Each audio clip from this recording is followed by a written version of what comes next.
And while Raven's is dropping low, BC is making sure that White One will not be able to get off that false promise so easily. Now he's going to be focused as Makoto catches him with the Aether Remnant, and he's gone. That 5 position is out. Now the chase no more state increases, and Boom can just collect whatever kills they can find. Makoto's going to be able to get the Eul Scepter onto Zephyr. Looks for one more, but it's just going to be the 2 supports that end up falling. At the end of the day, though, that was another tier 3 and another range barracks that falls for just 2 supports. And Boom does not lose, or Geek Fam don't really lose core heroes. Yeah. In engagements, I'm noticing that as like a theme. They're not losing their Lesh or their Gyro ever in bad spots. Meanwhile, exact opposite for Boom, right? Yeah, Cuckoo had that dieback once, but other than that, they're not really getting into these like bad positions. They're willing to ditch their supports. Yeah. Which is what we, kind of criticized Boom for not doing enough. Feels like they're trying to save everybody. Man, it was crazy. They are going to be found here as BKB activated by Carl. Dreamacell is trying to put some physical damage on him to help his Phoenix out because he doesn't have to die just yet. It was cut in 1 second time. But he doesn't manage to get it, and now Makoto, he's going to pay the price for not using that second charge of Astral Step. He gets lassoed, does not have a buyback, and Geek Fam, there is no tier 2 to save Boom ID here. The Geek Fam can just quickly take that melee barracks in bottom and force the engagement mid. Boom will have to take this 3 versus 5. Yeah, and this is looking like it potentially could just be game. I think so too, unless Dreamacell and He's got to put out work, but there's no ping ulti. Yeah, there's no Rolling Thunder. There's not even that disruptive presence to stun people up and allow Dreamacell to do damage. There, look at it. They're going to throw out the Mortimer's Kisses. They also have the Glyph that is going to stall Geek Fam long enough that they now have the Phoenix, but this is going to have to be an amazing Supernova. Somebody is going to have to bait or something here. And Dreamacell, he's going to be leading, and the Supernova goes off. Raven pops BKB trying to focus it down. Cuckoo's going to join him, flicking for him. The egg is dead. Now Dreamacell no longer has that big AoE control unless NPC can come through in the clutch with this Rolling Thunder. Bounces between the 2 of Cuckoo as well as Carl. Doing a really good job chaining something like this, but Dreamacell still has Raven to contend with, and that damage from the Gyrocopter is too much for him to handle. Makoto jumps out, double silence onto the Oracle, trying to burst him down as quick as possible, but he gets Eul Scepter. Now he's going to be caught by the lasso once again. He dies twice to the lasso, back to back, and that is where Boom are going to call it for this game 1. It ends on an ultra kill for Raven. Easy peasy by Geek Fam. Really clean performance. Felt like their teamwork was really solid in this game. I really like their strategy and how they moved around the map. I think Boom had that one.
Ricochet!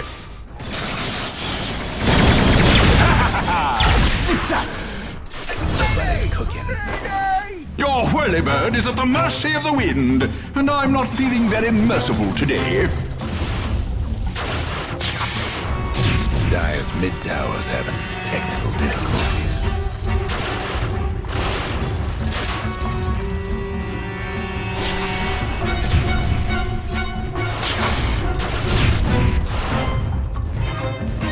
I'm over here.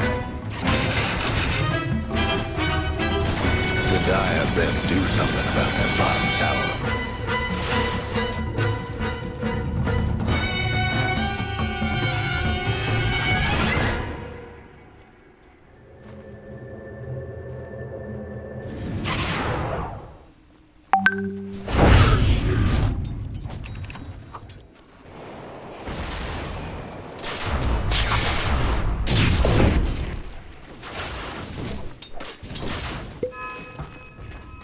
Dire's mid tower won't last much longer.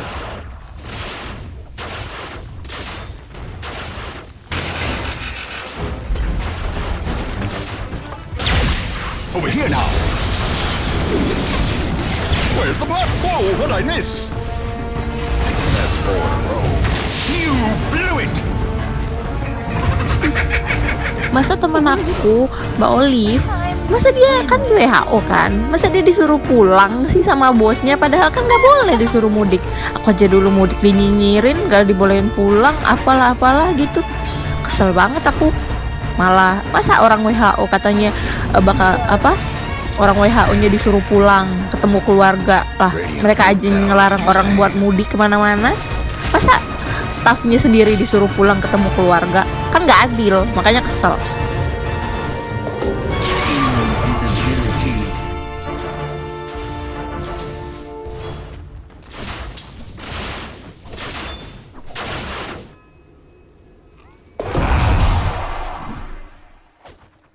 Dire's mid tower could use a little help.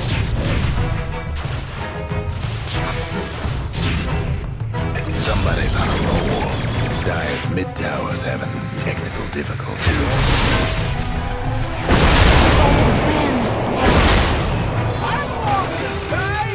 You belong in the ground! Over here!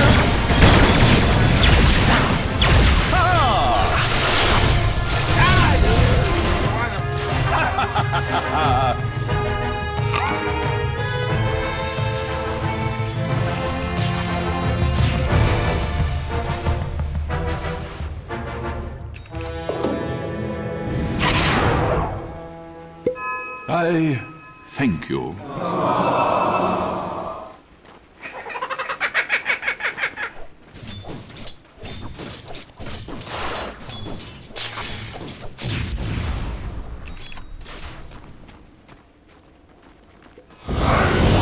Dire's top tower, you know the drill. That's 4 in a row. The Dire might want to mine that top tower. Kalau Mbak Olive kan mudik ke ini, ke Jambi, ke Ambon. Nya tuh bakal ada apa? Dikunci gitu Jakartanya, jadi nggak boleh keluar. Tapi kan makanya dia suruh stafnya pulang. Tapi kan orang aja nggak dibolehin pulang, nggak boleh mudik, nggak boleh kemana-mana. Ini dia nyuruh stafnya sendiri, padahal dia WHO, Badan Kesehatan Internasional, kok kayak gitu. Dire's top tower, you know the drill.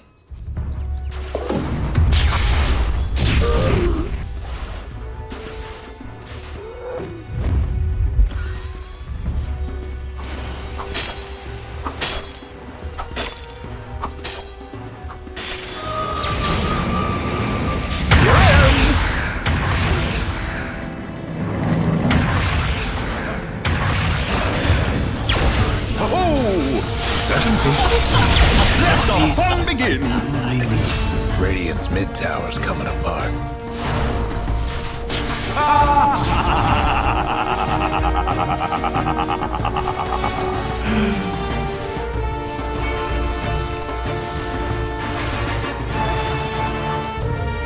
Dire's top tower's getting beat down. tower's gone.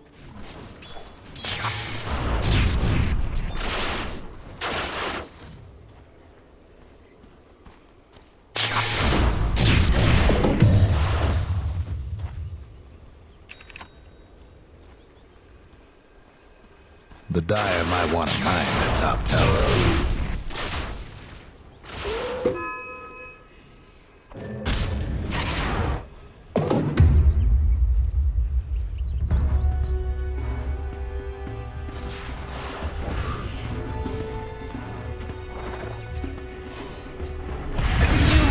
Honor me.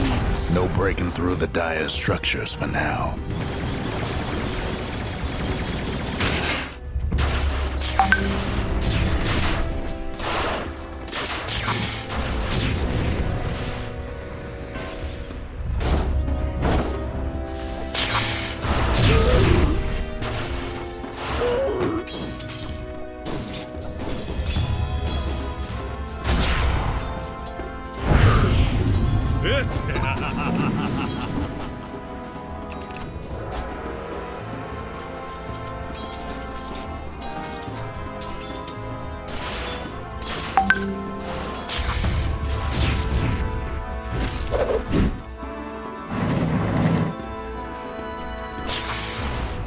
Radiant's bottom tower ain't a pretty sight right now.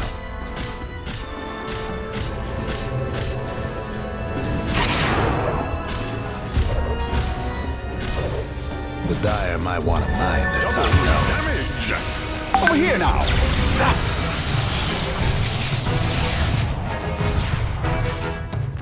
Radiant's mid tower's getting banged up.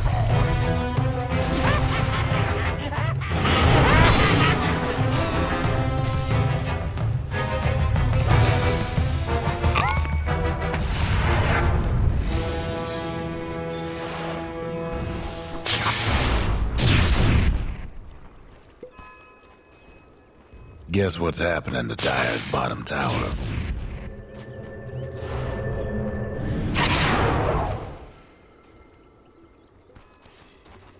Ya dia mah harusnya paling tahu loh, orang dia WHO, dia yang ngasih guideline, dia yang ngasih tahu data semuanya. Harusnya dia yang paling tahu dong kayak gimana. Alasannya karena iya dependen, aku kan suami sama anak-anak aku lah. Aku juga independen, aku juga orang tua aku juga lah. Dia masih mending ada orang tua di sini. Kan dia bilang alasannya, ih kalau nanti anak-anak aku kenapa-kenapa, aku nggak bisa apa-apa. Kalau aku kenapa-kenapa, anak sama suami aku nggak bisa apa-apa. Lah aku rantau sendirian. Kalau aku mati, kalau kita mati sendirian, kalau aku kenapa sendirian, siapa yang mau ngurusin? Alasannya di masa bosnya dia di WHO nyuruh dia pulang cuman karena biar deket keluarga. Ini semua orang juga gitu. Kalau gitu nggak usah nyuruh orang, ngelarang orang buat mudik kalau situ aja masih mikirin diri sendiri.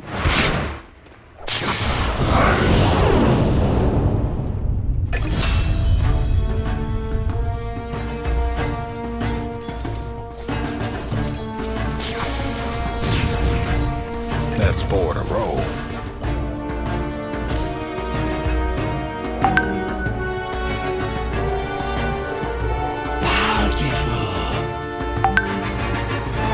Blessings upon a loyal warrior. Looking for me? Here I am! Radiant's toughened up their structures.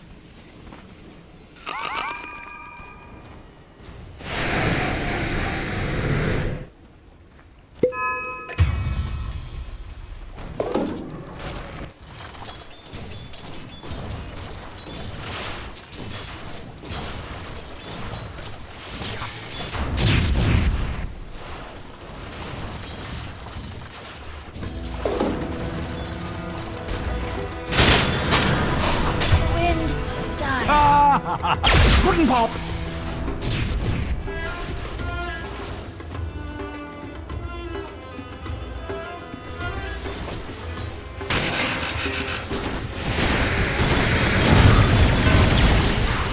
Yeah! Come over here! Radiant's bottom tower seen better days. Dire's top tower. There goes Radiant's bottom tower.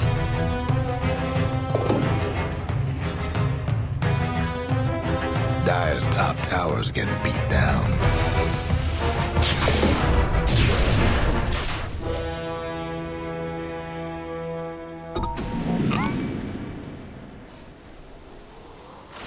Radiant's gone and fortified their structures.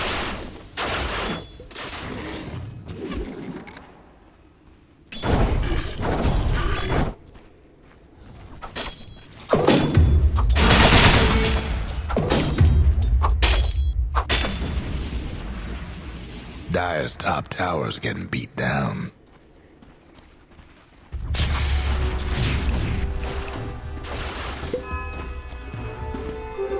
Invisibility!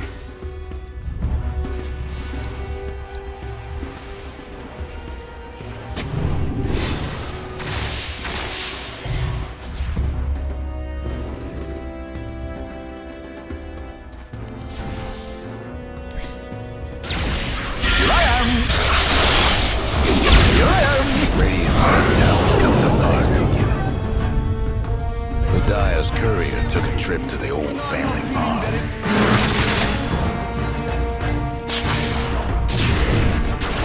Somebody's on a roll.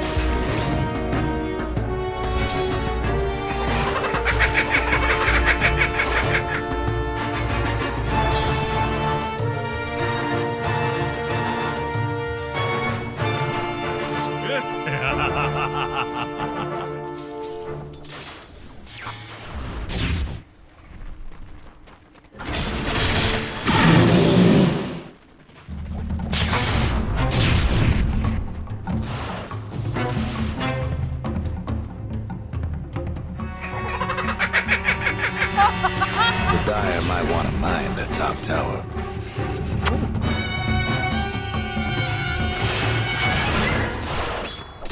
Dire's top tower, you know the drill.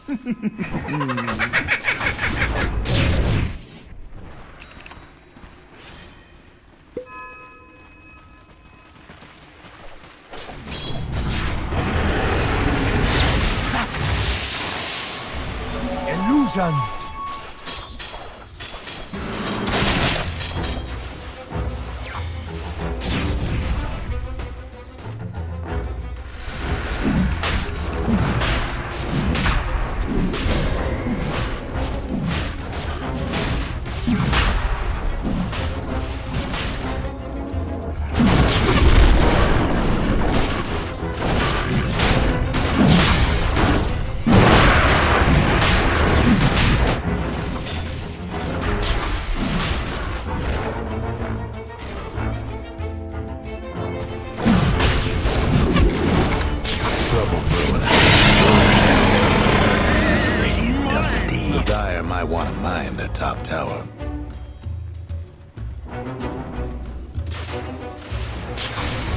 'Radiant's bottom tower's seen better days.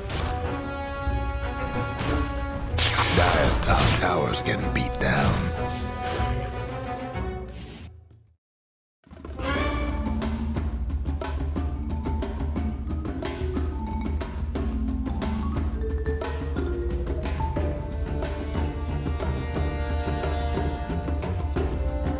Dire team back.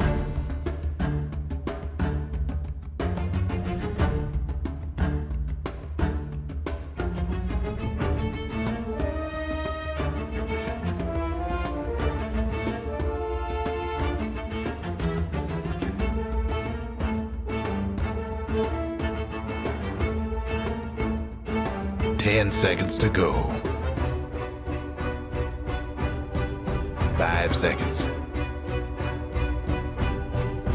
Radiant's in back. our interview, Yep. Said he wants it and first said, round. well, so he was faking us out, faking out Geek Fam, and Faked himself out. Yeah, I was about to say, faked him. Faked who here? Okay, the Snapfire. So, yeah, they pretty much set it up. I see first overall Death Prophet's not banned. They banned the Mars themselves after the Ember Ricky. Okay. Odd.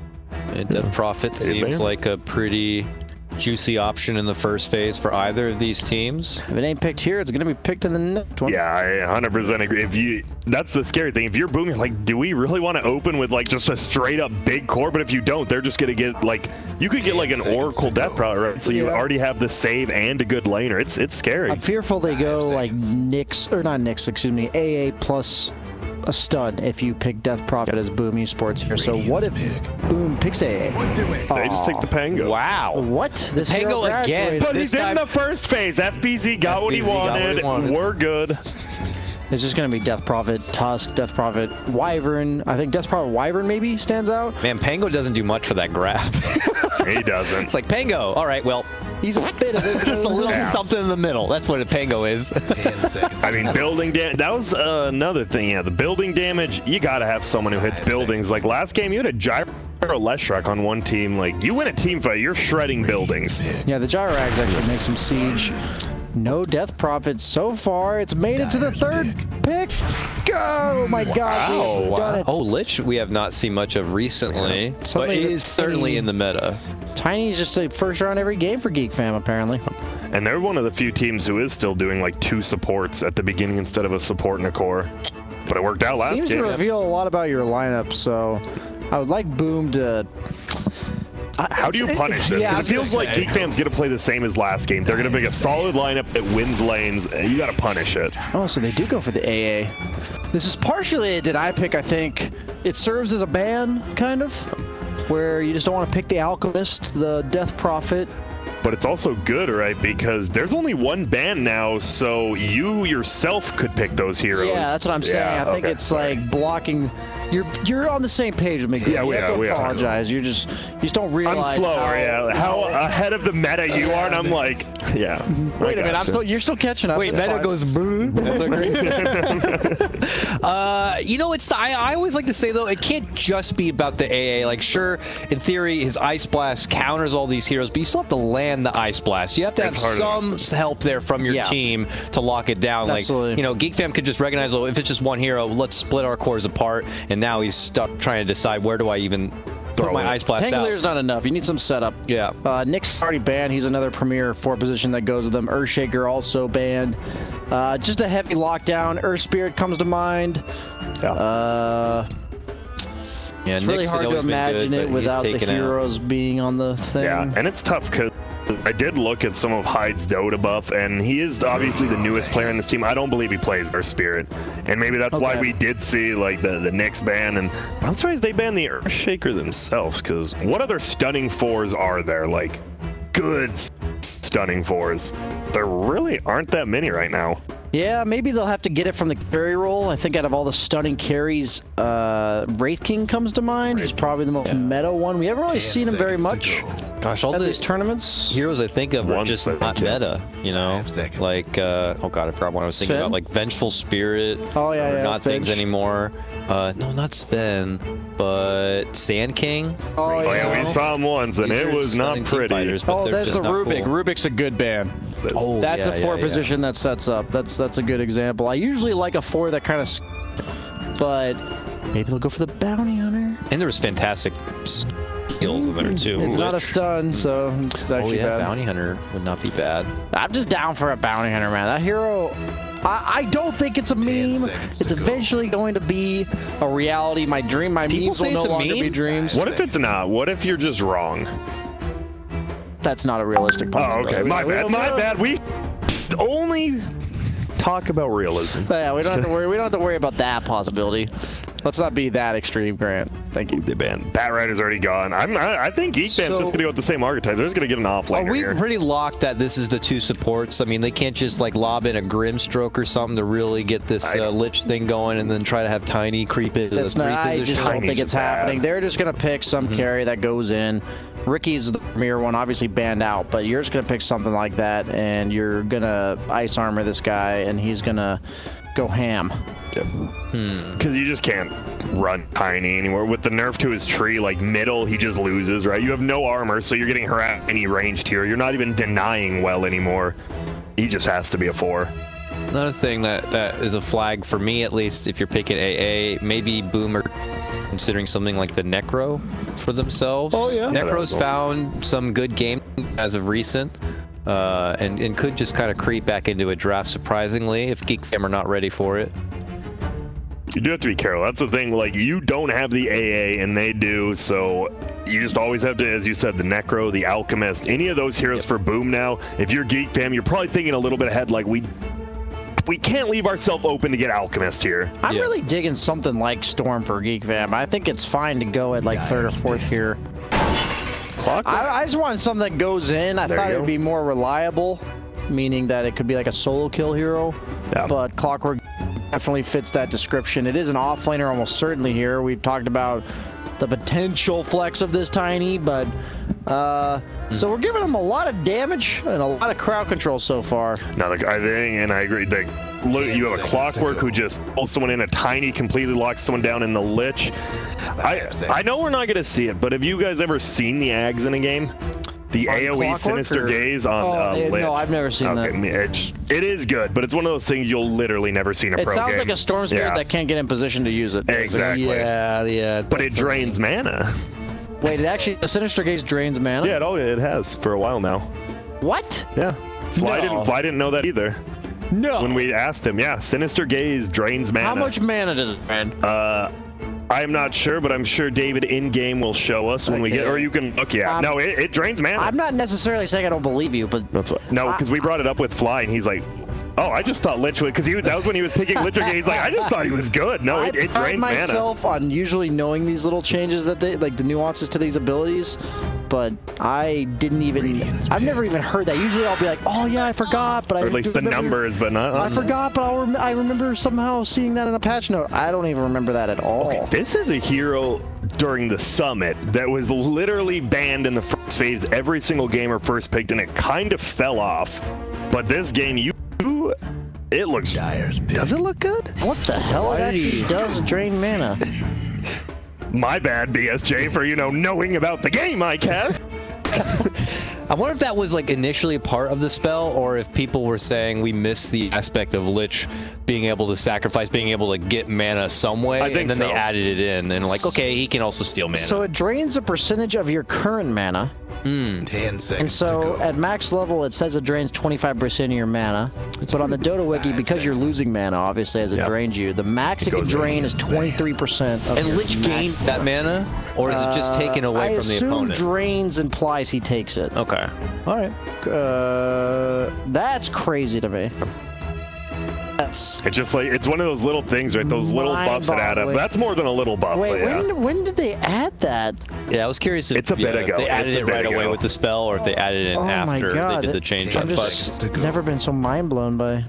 Well, BSJ's falling apart right now. We got more playing a Shadow Fiend. We got a Shadow Fiend Clockwork. Oh, the Shadow Fiend Clockwork. Yep. What I like to see from teams, I believe Liquid was one of the teams who I saw do this recently, is when they were going against the Clockwork Shadow Fiend, they took advantage of that start of the game and aggressive right away. Yes. So I would look for that from Boom. They're probably going to head across the map right out of the gate. They're going to get wards down right away, and they might try to go for first blood. Just know that two of the members of Geek Fam are going to be sitting in the fountain for an extra few moments. It was in 7.23 that they added the mana drain. That wasn't the same patch where they gave them the Sinister Gaze, was it? No. It was so they did add it later. I think it was just like, he was missing something. Yeah, it's like he's got cool tools in the laning phase now to harass and do your support job, but now he has he's like, can't refuel himself in any sort of way. So they like gave him a little bit of something. Interesting.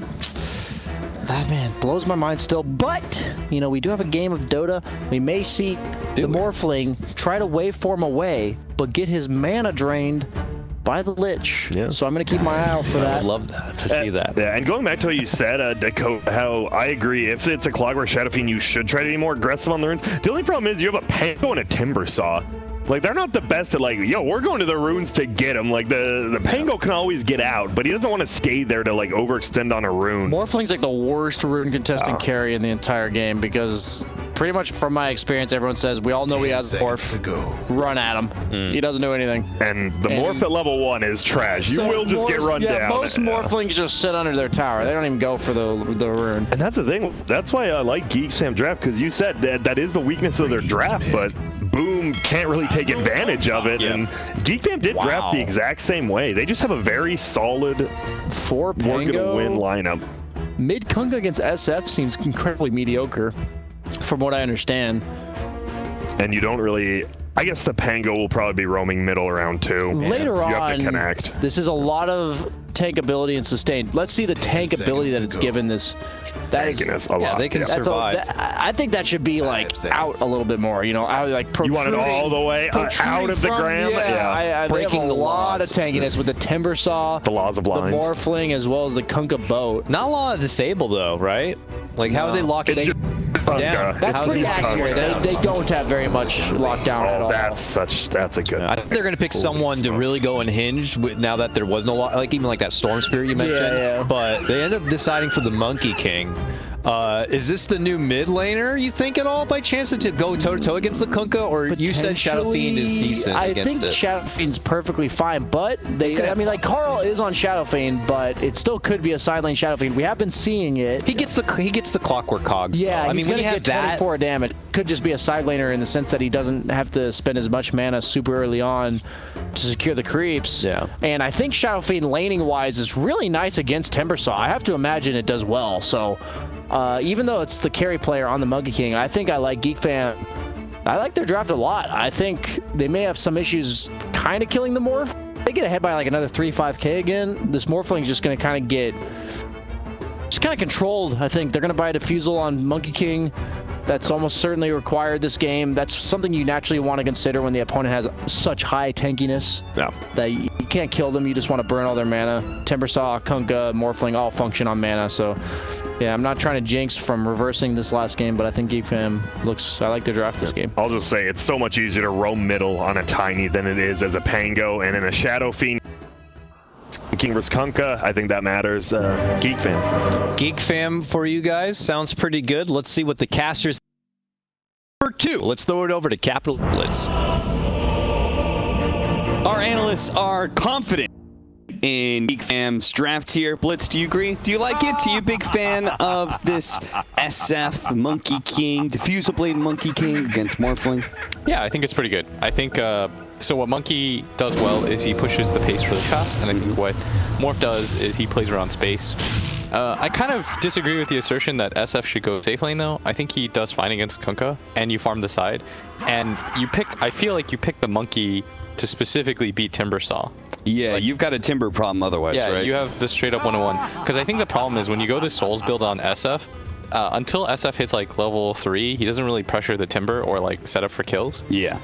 Whereas like Monkey King from level 2, he has like Balance Strike. He's gonna mess you up. Plus the matchup is not a normal SF matchup. It's an SF plus Souls. Clockwork, so he's gonna be running into lane like with I think you should, a ton of Souls. I think you should definitely go mid. Not to call out Brian or anything. Brian's a good guy. I love Brian. But when he was saying that, well, you're wrong, Brian. You hear that? I was like, you're a piece of shit. There's zero chance. Because I'm thinking about what. So my experience with Timbersaw is we have like, in my opinion, one of the best Timbers on our team, right, Boxy? 30 seconds to I think like he was. I think the last 2 majors, it has been a first 3 ban, even when it wasn't in the meta, against our team nonstop. And the 2 times we got it, we won.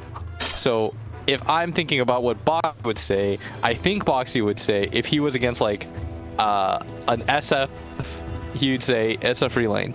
Because he'll hit level 3 at similar times, and then he can like go cut if he needs to. So he is going to be matched up against the Monkey King. What would Boxy do? Here we go.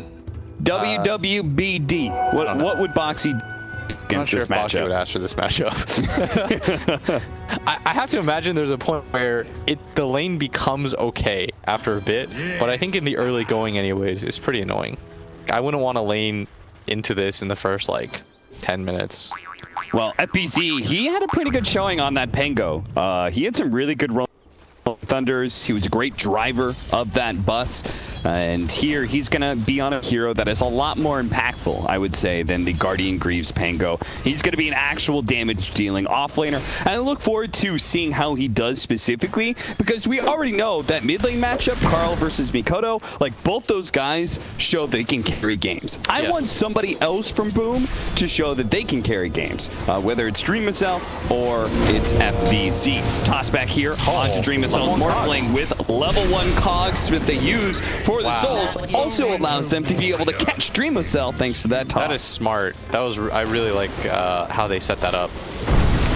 And nice by Mikoto. I mean, he's making this lane work for him, honestly. Despite the disadvantage that he kind of had early on, obviously the Shadow Fiend starting with max souls, he's done a good job of keeping up relatively. You're not going to get a lot of denies in that lane, but so far so good. And all right, well, yeah, this bottom lane, and that's the, I guess that's the, I do think it's really cool though that like Brian trying to bring that up, I don't think is a bad thing. It's just a different way of thinking about Dota. But I think the primary difference between like Shadow Fiend versus Monkey is like Monkey has kill potential on the Timbersaw, like really early on. Yeah. Whereas like the SF needs levels. And it's an unfair combination. Yeah. I loathe this combo. Lich Monkey plus... King plus Lich. Honestly, Lich plus a lot of safe laners, but Monkey King is especially egregious. And we should bring up why do you specifically hate playing against like Lich as an offlaner? Well, Lich is Frost Blast is broke. Okay, straight up. just straight up. It just does too much damage. All right, I like it's too much slow. But then on top of that, Frost Shield is an insanely long slow. So he does this amazing blast to you over and over again. It hurts like hell. If he gets to level 2 with some sort of kill combo hero, like Monkey King, Juggernaut, any of those, well, unless you're a Pango, Clockwork, like unless you specifically have some way to be able to defend yourself, you're just going to die over and over and over again. Yeah, and I'd like to add one more thing to that. I think if you try to pull the lane, Lich is one of the best heroes in the game because of how long and annoying Frost Blast is. Yeah. He's going to get a lot of damage. Yeah, exactly. Like the creeps are actually going to be able to catch up and hit you like 10 times. Yeah. So that's why we had Hyde, who's playing the Pango as a forward position here. He initially pulled for FBZ. He pulled the creep wave over. They still managed to punish FBZ. That courier's dead. Push him away from the creep wave, and as a result, he's still not yet level 3. They didn't notice it? Right now. Oh, I thought that courier was like 100% dead. If you're level like, if you get levels as Timber versus like these Ursa and Monkey King matchups, you don't actually care that much. Yeah. Like once you get like level 2, level 3 of your reactive, it's not that bad. Yes. But the early levels, I think, is like this part of the game is very unpleasant to play. Oh, and you can tell Geek fam just know how to punish this. Yeah. They know if Raven stays a level or 2 above, like even if he does have level 3 now at this point, Monkey King's far enough ahead, he's still going to punish you. Turn around, Mikoto. Both Carl and Mikoto getting quite low here. Carl's going to go for one last race, but it's just barely out of range. Killer. He only had the midway raise ready to go. Would have been the killer. He's going to get that creep denied too. Oh, yeah. That is a lazy CS. I've done that. That's the mid player like, he's not going to, he's out of lane. Yeah. Trust me, personal experience here. You gotta watch out for these killers in the mid lane. They do not get lazy. Yeah, Mikoto's doing very well considering, but we already knew like not to like sing his praises even more. Like we know he's a good laner. Yeah. But can he do more? We shall find out. Another Zephyr Tiny showing up. He did great work in game 1, and he's trying to dominate this laning phase, and he will find another kill for Geek Fam, this time onto Hyde. So tri-laning is one thing, Cap. Like if you're tri-laning like this, if you don't give up kills, it feels fine. But if you give up kills, you're essentially like, you're making it all worth it. Yes. This amount of kills, I think they've, this is their 4th kill now in this bottom lane. You're making the safe laner's life like pretty good. Like he doesn't care. I think a relatively good metric is if the supports stay within a level of the core, then the tri-lane's worth it. I like that too. Plus they're about to get all 4 bounty runes. Yeah, they've gotten 3 and they're going to leave the SF the last one. They got 4 bounty runes for that too. So their tri-lane has been, you know, wildly successful. They're the Beatles of tri-lanes. Yeah. I think FBZ and Hyde, they're not doing... Like, this is a lane, conceivably, you could have figured something else better, right? Like Hyde, when he pulled the creep wave, I think he should have ran it back and stacked it. Yeah, I think so too. I think he should have double or tripled the wave up. Oh, and they're going to get a kill on mid. This is 100% death. I mean, when you've won the tri-lane this hard, you no longer have to show all the time. So rotations into the mid lane become really easy. This is where de-warding becomes, and warding becomes very important for Dire. Because now you're just afraid at all times. of where this Tiny could potentially be. And it's not like you're winning the safe lane either, is the problematic part.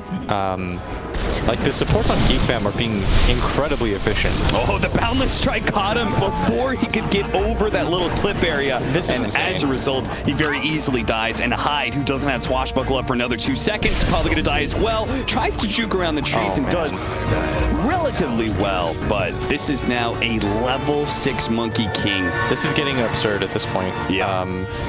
Because the clock is doing fine. Look at his net worth, Cap. He's actually second in the game.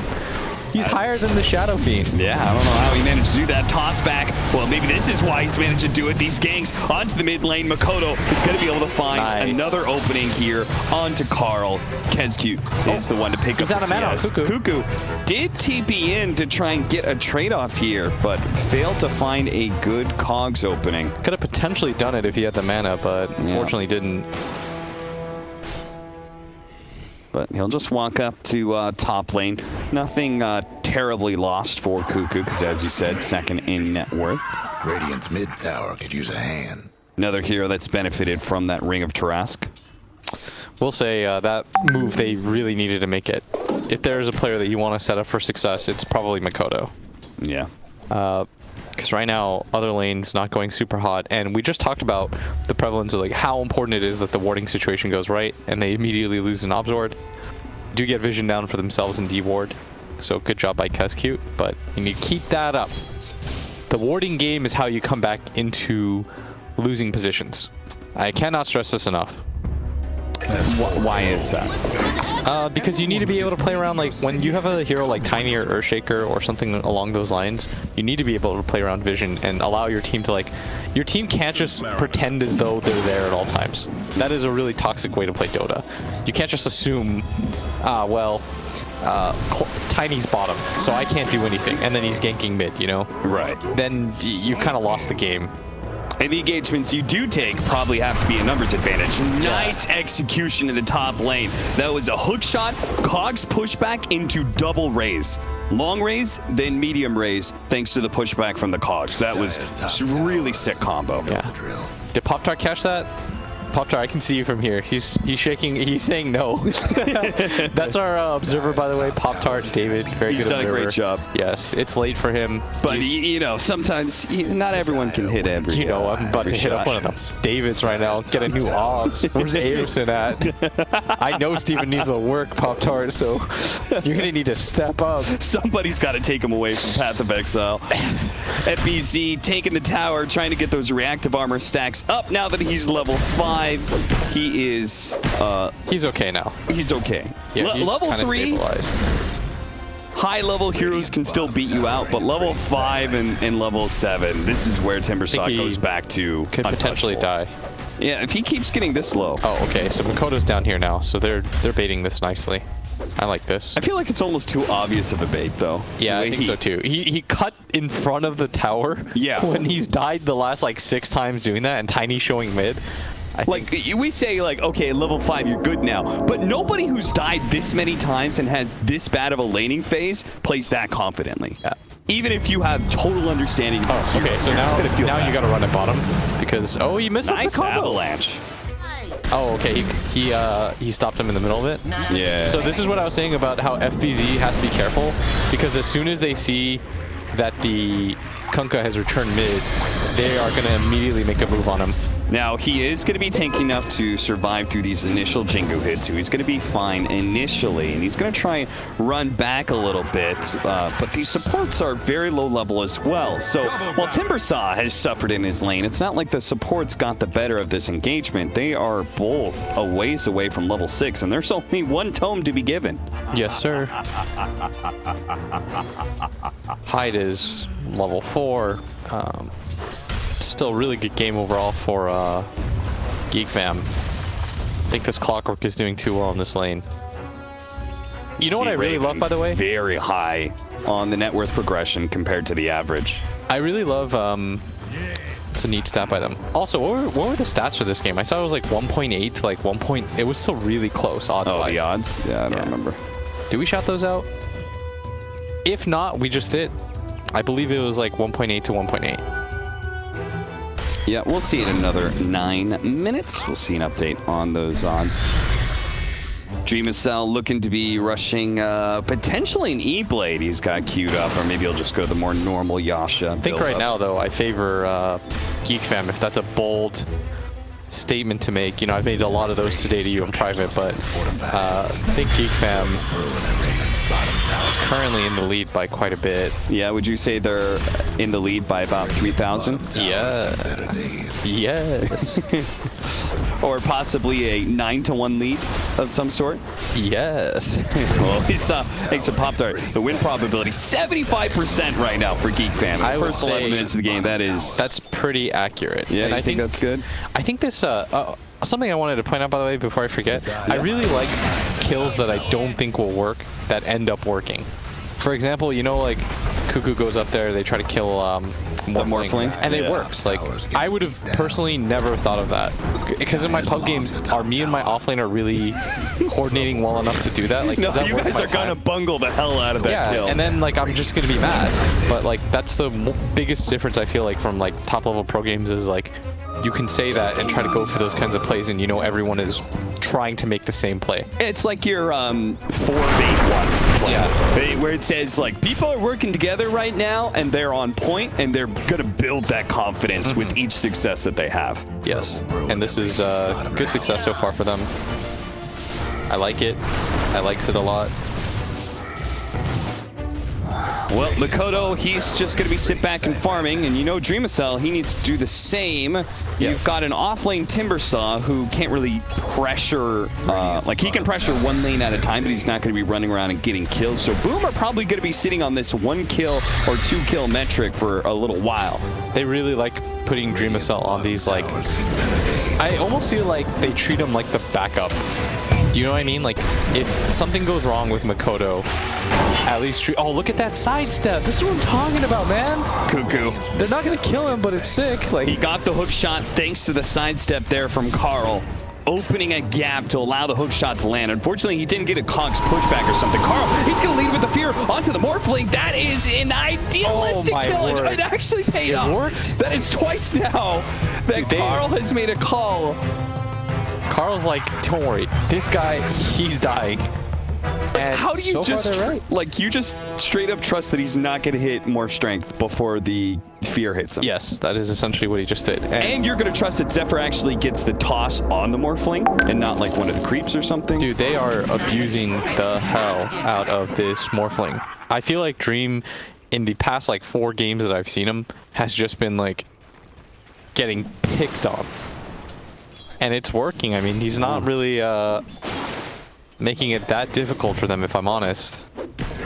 Radiant's mid towers come. Smoke up time. It is it's time to make use of Makoto and Kezcute's combo. Yeah. And it would be a massive kill if they got Raven. He's at 6,600 net worth. He's currently 4-0-2, so he's got a dominating spree. Okay. He's level 10 as well, so this would be worth a lot. The smoke breaks, but they don't have a way to tell immediately what tree he's in. It's a nice guess by Makoto. You got to go for it at that point, but unable to grab him. And this is going to be even more time wasted. Not, I don't know. It's just kind of a rough position for them, and they're not really making life that much easier, I'd say. Yeah. They do have some pretty good timings. Like, I do think that Geek Fam are going to kind of be hard pressed to kill this Timbersaw, for example. This guy's dead. See ya. Bang, bang. Bang, bang. I thought he was going to go for the stylish, like, double raise, and he's like, I actually clicked for 200. There's no need to do these things. As Raven does not contest for that rune. I think smartly so. I think if Pingo pops his ult there, you're dead. So they are going to get some bounty runes out of this. Not the worst thing in the world. They need a Spirit Vessel really bad. If Clock has Spirit Vessel, I think the game is just straight up done. Because the Morphling's not going to have a defensive item, and they don't have a save for him. Let me say, Spirit Vessel is like the best counter to Morphling. It feels so good to buy. But they do need to pick up some charges somehow. Yeah, they need to find a kill here, and they just tried it to hide. I see this thing that Thompson does when he plays like Void Spirit. Whenever he sees like these cores, you know, like these Timbersaws, or especially against Morphling, he just immediately picks up Spirit Vessel. Yeah. And then he just pressures. and all of a sudden it's a solo kill every time you find one of these heroes. You turn Morphling's best strength against him. You know, no pun intended. And even if you don't kill him, just the act of having it and having that power changes the way he's going to farm, right? Yeah. Oh, man. Are they going to kill Dream again? No way. They don't have the hook shot. No, they're going to find their opening and send into the Ancient Apparition. That's probably going to give Dreamacell the heads up. They need to morph to strength and be ready to waveform away, which he does. He wasn't actually close enough. Puts himself in the front lines, but he did not anticipate that there was going to be so much magic damage coming in. Nope. And now he wasn't close enough for the AA kill on the Spirit Vessel charges, but now he 100% is. He's got some charges to work with. Makoto's just going to lay out. It's more interested to see if that can happen. And they might even find a two-man hookshot here if he's lucky. This would be a nice toss back high. Doesn't have Swashbuckle to get away now. Makoto, he's going to get the combination onto Zephyr here, but really nicely placed cogs there. Such a good pushback. Really protecting Zephyr as he's pulled back into the torrent, which lands onto him. 14-1 as Geek Fam continue this tear. They have damage problems right now on the side of Boom. Like, the AA Ice Blast is supposed to make up for that problem, but they're going to use that Ice Blast. They will manage to get that killing spree off of Zephyr, but are they going to lose this fight for it? Cuckoo managed to push back FBZ with the cogs. He does jump away to the side here thanks to the This Timber looks okay chain, for them right now. Yeah, if they can catch anybody with X marks the spot, it would be massive. But sadly, all of Geek Fam do manage to retreat once again. Something about their shot calling, really smart whenever it comes to retreating. Yeah. It's always very clean. Yes, I think so too. They're okay with giving up heroes, and I think that is a big criticism that I had for them actually the other day, and a big criticism I have for a lot of C teams. Like, C teams, they must all just be like brothers or something. You know, because for whatever reason, they just refuse to let each other die. It's, you know, it's lovely, but in Dota, you gotta be willing to just say see ya. You know, you got a no man left behind. Yeah, in Southeast Asia, it's almost like you know, the pub scene can be so toxic. So they're like, you know what, we're on team together. We'll change that. We'll work together at all times. So you just see dudes like go in even in unsavable situations, and I think Geek Fam is very good about just cutting their losses. You know, I think you're onto something there with the, oh, that's a hook shot that's going to be able to find Kez Cute thanks to the illusions that Cuckoo had placed out given a division, but Boom quickly turned things around. You cannot play this way anymore if you're Geek Fam. You're far enough ahead that it's not worth it to get these trade-off kills. No, not at all. And what were you going to say? That the pub games, they're toxic enough. Because, you know, like, that's a really great way to build camaraderie, is if you just go through hell together. Yeah, and then, you know what you say? You want to play with your team over playing pubs at that point. So you're like, dude, my pubs suck. Okay, then you're excited to play with your team. So why does NA have a terrible competitive scene? Just probably not enough like things we have for them terrible to play. Pubs. Yeah, it's probably just not enough things to play, if I'm honest. Like, C still has these like random cups. Like, you have like these ESL India cups, ESL like cups, like these random Mineski events and stuff. They're like still tournament organizers that are like putting stuff together, and that's like what you need to foster a scene, right? No matter. That's why like the NBA D League matters so much.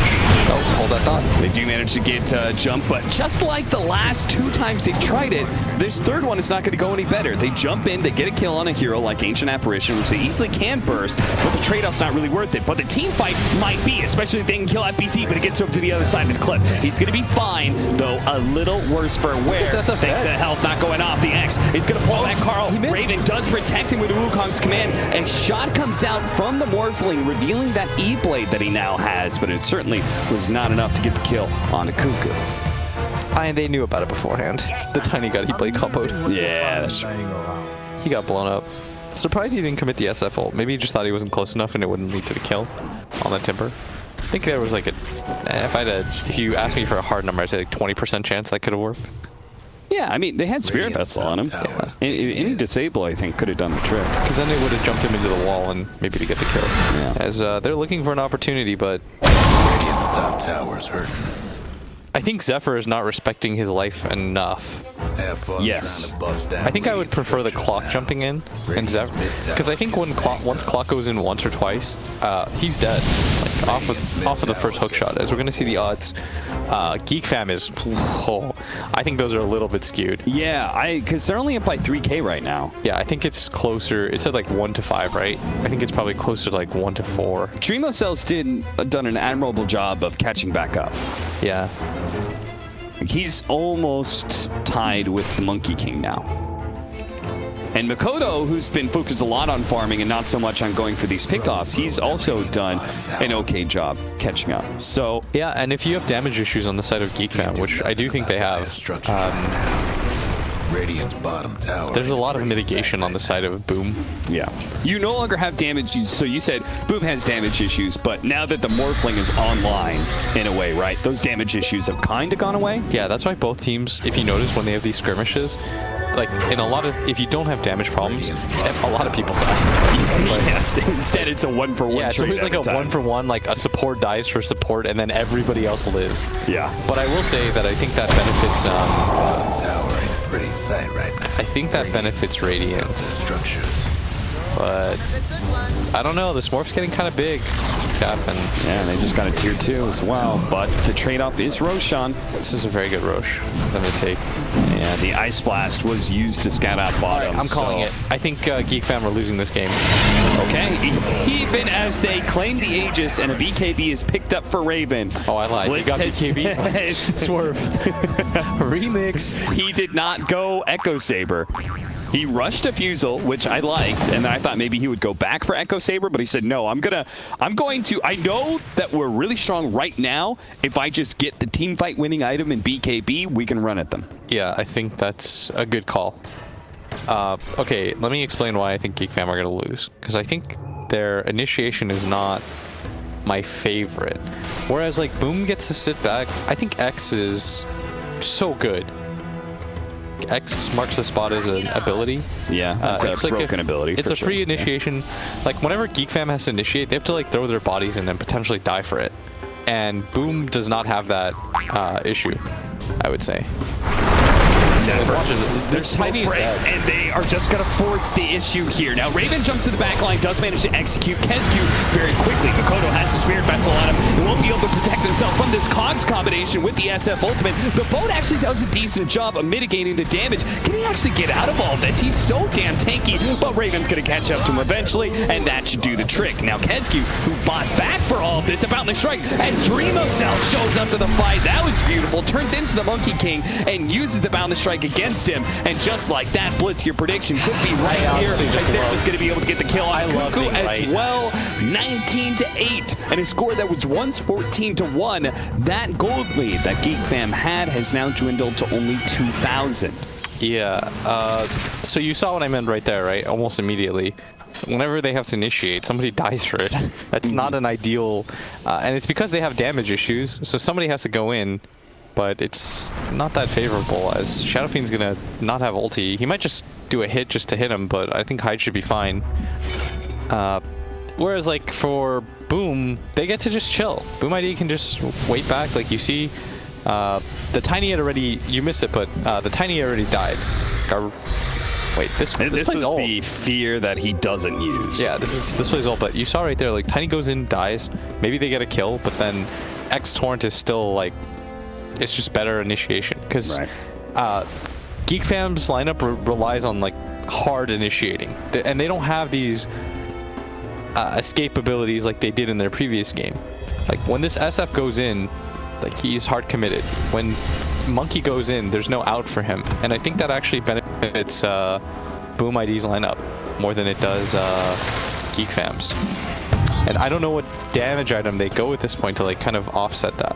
Like, I don't think there is one, is what I'm saying. Is part of that the fact that Boom also outscales them? So in a way, because you have to trade to initiate fights and because you have to fully commit, one bad fight, and, like, all of a sudden the Morphling starts becoming a bigger and bigger problem, and he takes over the game. I think Dreamocell is actually playing this really well.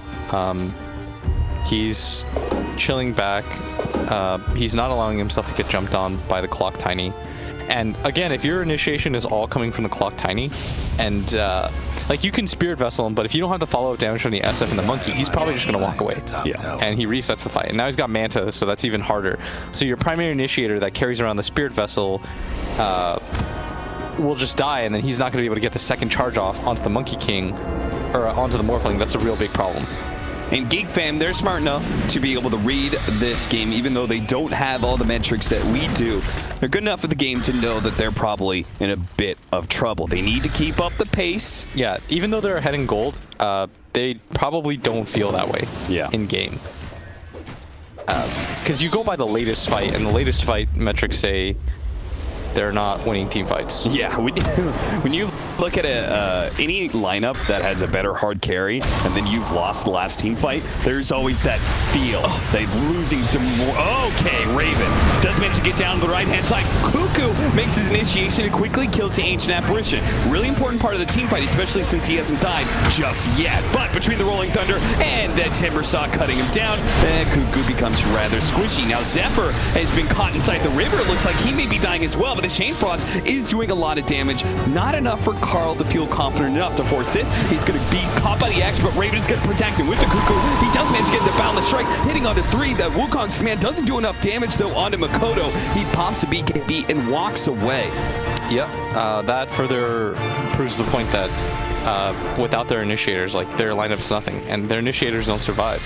Like, you see the Tiny goes in, any single time he goes in, he just dies. So what needs to happen, Cap, is I actually think it's complicated because you need the Tiny in fights, because he's more stuns than the Clockwork is, simply put. Yeah. He needs to be able to get his combo off like 3 times for them to be able to win a fight.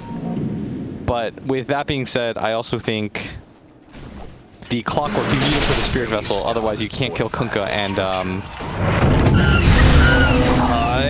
1-2 raise combo. Doesn't catch him. Oh, I think he actually might have hit that, but yeah, he hit the second raise, but not enough to kill. No. So yeah, I think Geek Fam might lose this game. Is there an item that they can get? Because it seems like control is an issue. Yes, control. Can anybody get an item that helps with that? So the reason why I think the game's really hard is because when you have 2 issues at once, then the game becomes complicated. Normally, if it's like simply they need a hex, okay, straightforward, like get a hex then. But it feels like they lack damage and they lack initiation, which I don't know how both of their cores solve for that problem. I guess you could go Abyssal on Monkey King. Yeah, that's what I was thinking. Or, as you said, the side pickup for Shadow. Yeah, it would have to be like that for this to work out at this point. Like, I think Shadow King... Oh no, he doesn't have any disable. He has to watch 3 people TP away from him.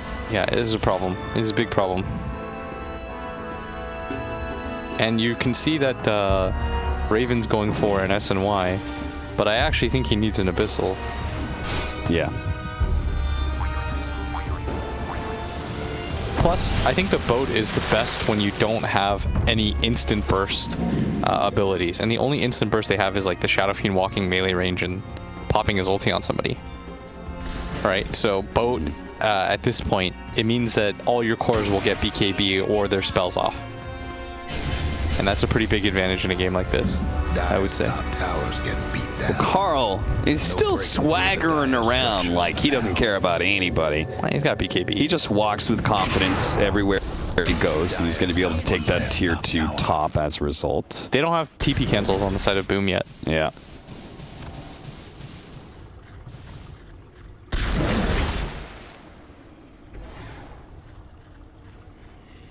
Is there a point that SF can get to where he outcarries Morphling? Like just a raw, like dataless MKB right-clicking build? I'm trying to think about like what he has already versus like what the Morph has, and I don't think so. Because it's not that easy, right? It's, again, I think their core matchups are okay-ish. I think it has more to do with like what heroes I see on the other side of things. Right. Oh, he's not going to pick up the DD. Yeah, that's a problem, because now Makoto, he'll take that DD and turn that damage around on Cuckoo, but he does manage to get a hook shot onto his ally, but FBC is still trying to hunt him down here. If he gets close enough, the Yules will spell the death to Cuckoo. Just slides past him, though, the Glimmer Cape helping to protect him. Now FBC, he's gone way too far. He does manage to Yules Timber Chain himself out of there, though. Oh, Kescu, he gets him a 4-staff. There is the Chain Frost, the Essence Ring going off. FBC Timber Chain to the other side of the cliff, and he's okay. The damage initiation issues. Zephyr comes out, Avalanche, and self-Yules. Didn't mean to do that one. All right, so if you can't kill the Timber, one of these Spirit Vessels, into your like tier 2 tower with 5 heroes surrounding him, then you probably are going to have a somewhat rough time winning this game. Yeah. Are we in a desperate enough situation, like Divine Rapier SF? Go-go? When's the next Aegis coming up? I could see that actually being potential way. Yeah, like just do it Medusa style. We get the next Roshan, we get that Aegis, get a Divine. Yeah, the only scary part is SF is no Medusa. Yeah. But what talents did he go, by the way, on Shadow Fiend? Can we hover over that, David? He went the damage per soul. Okay. So that's where I was asking, like, a right-click kind of I build. can see that work. Potentially. Lead off with the Torrent. That is one way to get it disabled through the BKB, but he is going to hold on to it as long as possible because he does have the Silver Edge coming up. Do they have any vision? They have a Sentry. They're going to lay it out now. Carl, he runs away for that Sentry. They do manage to land the Torrent, but they don't see him. He's still scared enough. He's going to pop the BKB, teleport away, and that Ice Blast will not kill him. If he got hit like 2 more times, I could see him dying there. Oh, that was scary. I bet that was like a... Yeah. If the Morph was there hitting on him, he would have died. Okay, so this Roshan is massive for Geek Fam. I think... So they have actually grown their lead during that time. And that's just because their supports are so damn poor. But I think if they get this Aegis, this game's pretty easy for Boom. Like, Dream should be able to carry from this position with an Aegis. Zephyr, it's a good time to go in. Roshan's getting very low. Can he get in there just the right moment? He jumps instead onto the Pangolier just outside of the pit, and Raven makes his introduction to Team Fight with the BKB, but he's quickly finding that the damage from Dream itself is too much. He stays inside the Wukong's command, now breaks it as he needs to be able to jump away to the trees, but FBC is right there. Oh, he went down the trees, but he didn't quite get the one tree that he was standing on. Still, though, they catch him with the Yule Scepter, and Raven will fall. Next up, Cuckoo, caught by the slow of that lucky shot. Zephyr goes back into the initiation and kills Hyde. Very nicely placed Avalanche, stunning 3. The Torrent onto Carl. He still has his BKB, and Dream itself's rather low. With a Spirit Vessel on him, he pops a Manta to remove it. He's going to be good for now. Carl. He's going to use his cheese so they can continue to fight. Don't do that. Don't do that. Not worth it. Not worth it, right? Yeah, you're going to heal. Please don't do that. You have Paladin Sword, so you've got lifesteal. Yeah. Take a look at the replay of that team fight. It was a perfect time for Zephyr to jump in if he went into the pit, but sadly, he was just trying to find the fast kill onto the Pango. You can see Raven right now, like, he just kind of gets hit. He's going Deso, but again, oh, look at that, one tree. Didn't end up mattering, but it's the classic problem of I need to build 2 things at once to be able to win. It's like he needs the Deso for damage. He's prioritizing the damage over the disable problem that we talked about. Oh, they actually spotted Zephyr, but not before Kescute is killed. Now they're going to be able to get the X on Zephyr. He's going to be pulled back to This has been like the trade every single time in this game, by the way. Dude, Kescute has been spending his like half of his game sitting back in his chair, hands off his keyboard and mouse, and just saying, worth. Yeah, Kescute dies. Either Cuckoo or Zephyr dies, and he's just like, all right, well, like, that's my life. Like, I'd be laughing so hard here. I was like, I've got a 4-staff. I don't even have upgraded boots. Like, why do you guys care? Meanwhile, they need the Tiny. I can't stress that enough. Yeah. I actually think Zephyr is the make or break hero for them, which is not good, what do you say?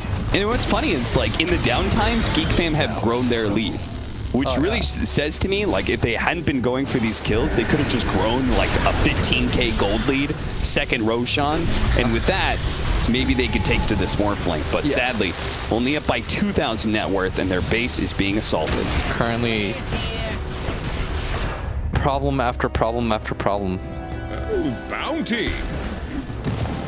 Like, Dream just gets to sit back and play this Morphling, and he doesn't care, because neither of the cores pressure him. And that's really what it comes down to, Cap. When you think about like late game situations, is like how do the cores match up more than like who is the better late game. It's like, can one core lay out damage easier than another? Do they have disables for each other? Like Morph hates it when he has these like troll-like cores that can just keep hitting him and get on top of him when he commits himself. And Monkey King is kind of that, but I don't know if his item build really allows for that, if I'm honest. 24-12. Even though they've got double the kills, as Splits is pointing out, they will be having some issues as this game continues to progress into the later edges. We have the Butterfly coming up next for this Morphling with level 25 on its way. What's Makoto got? He has Silver Edge now. He's just a big tanky boy. Does a moderate amount of physical damage. But he's just there to do just this. Push in the lane, try and make himself a target, an open space for Hyde, Dream of Cell, and KezQ to follow up its counter initiation. Nobody chooses to initiate on Makoto, so Dream of Cell reveals himself now to start banging on the tier 3. Telling Geek fam, the time is now. We're not going to wait any longer. We still have that Aegis, and we're going to make use of it. The toss back actually hits the illusion. It would have been a good idea, but sadly, execution not quite on point. Lost the 50-50. Now the hook shot blocked by Carl. That's one of their 2 initiations. Oh no. When you're denying racks, you know life's hard. Yeah. At this point, it really looks like Geek fam, they feel like they can't take the straight 5-on-5, especially against this Aegis, so they're waiting for a screw-up. If you look at the gold, and you didn't look at the heroes, you'd be like, oh, 1k lead, that's perfectly fine. Yeah. But the problem is they were winning fights when they were down 5k. And Morph just picked up one of the best Morphling items in the game. I don't believe there is an MKB or a Rapier on either of them. You see that win probability, by the way? It's like, this net worth has changed maybe like 4k or something, but you could see the win probability has just steadily gone down. Honestly, Dota Plus is just, they're bandwagoning off what I said. True. It's kind of messed up, to be honest. Oh, Carl forced to use the Satanic to heal up. The Ice Blast does hit him, and he escapes away with that Silver Edge. He's so damn fast. Almost goes max movement speed with it. All stats things just rip me off, you know? Yeah. There's nobody else who could possibly have the insight that Blitz Dota does. I'm such an idiot. I'm so stupid. Desolator is complete for the Monkey King. I mean, if they get to level 25, that is another really big upgrade for Monkey King. Because like a lot of the problem has been they've just been walking out. Yeah. So if he can actually get to the additional, you know what you actually do to win this game? If you go 2 Rapiers on this Monkey King and he plays from the trees and he gets the Boundless Strike crit. He just Boundless Strike crits people all day. He didn't get it? He messed up. Then you just play damage. I had somebody do that and they played it like a sniper. Every 22 seconds he can do something. But what can they do against that? Oh, well, they're gonna take him. FBC, Ice Blast is coming in. They're going to try and surround him as best as possible. FBC, they're throwing every single ability that they have. And they do got him. He's already dead. Dream of Cell jumps in the back line, but does that actually kill Whitemon here? His combination wasn't quite enough. Now he's got Spirit Vessel. He does have cheese as well. It's meant to removes the Spirit Vessel, does manage to eat the cheese, and Wavefort's out of the cogs. He's going to be good for now, but they've still lost their Timber Saw, and Geek fam, they're itching for more. They want to be able to take more team fights. Okay. Sadly, their initiation from Zephyr, not up until just now. They're going to be able to get the Yule Scepter onto the Ancient Apparition and toss the back onto Makoto. That's really big. He pops the BKB, decides it's time to just TP away. No, he cancels it, walks out. Geek fam, they can do this again. They can keep running this back all day. Zephyr is going to be able to get the Avalanche. Spirit Vessel onto Makoto, tops it back once again. The Ice Blast is coming in. Zephyr is going to die for this, but Makoto has been caught, wrangled in. The 2 cores dead from Boom, and let's add a support on top of that. That's a gem the additional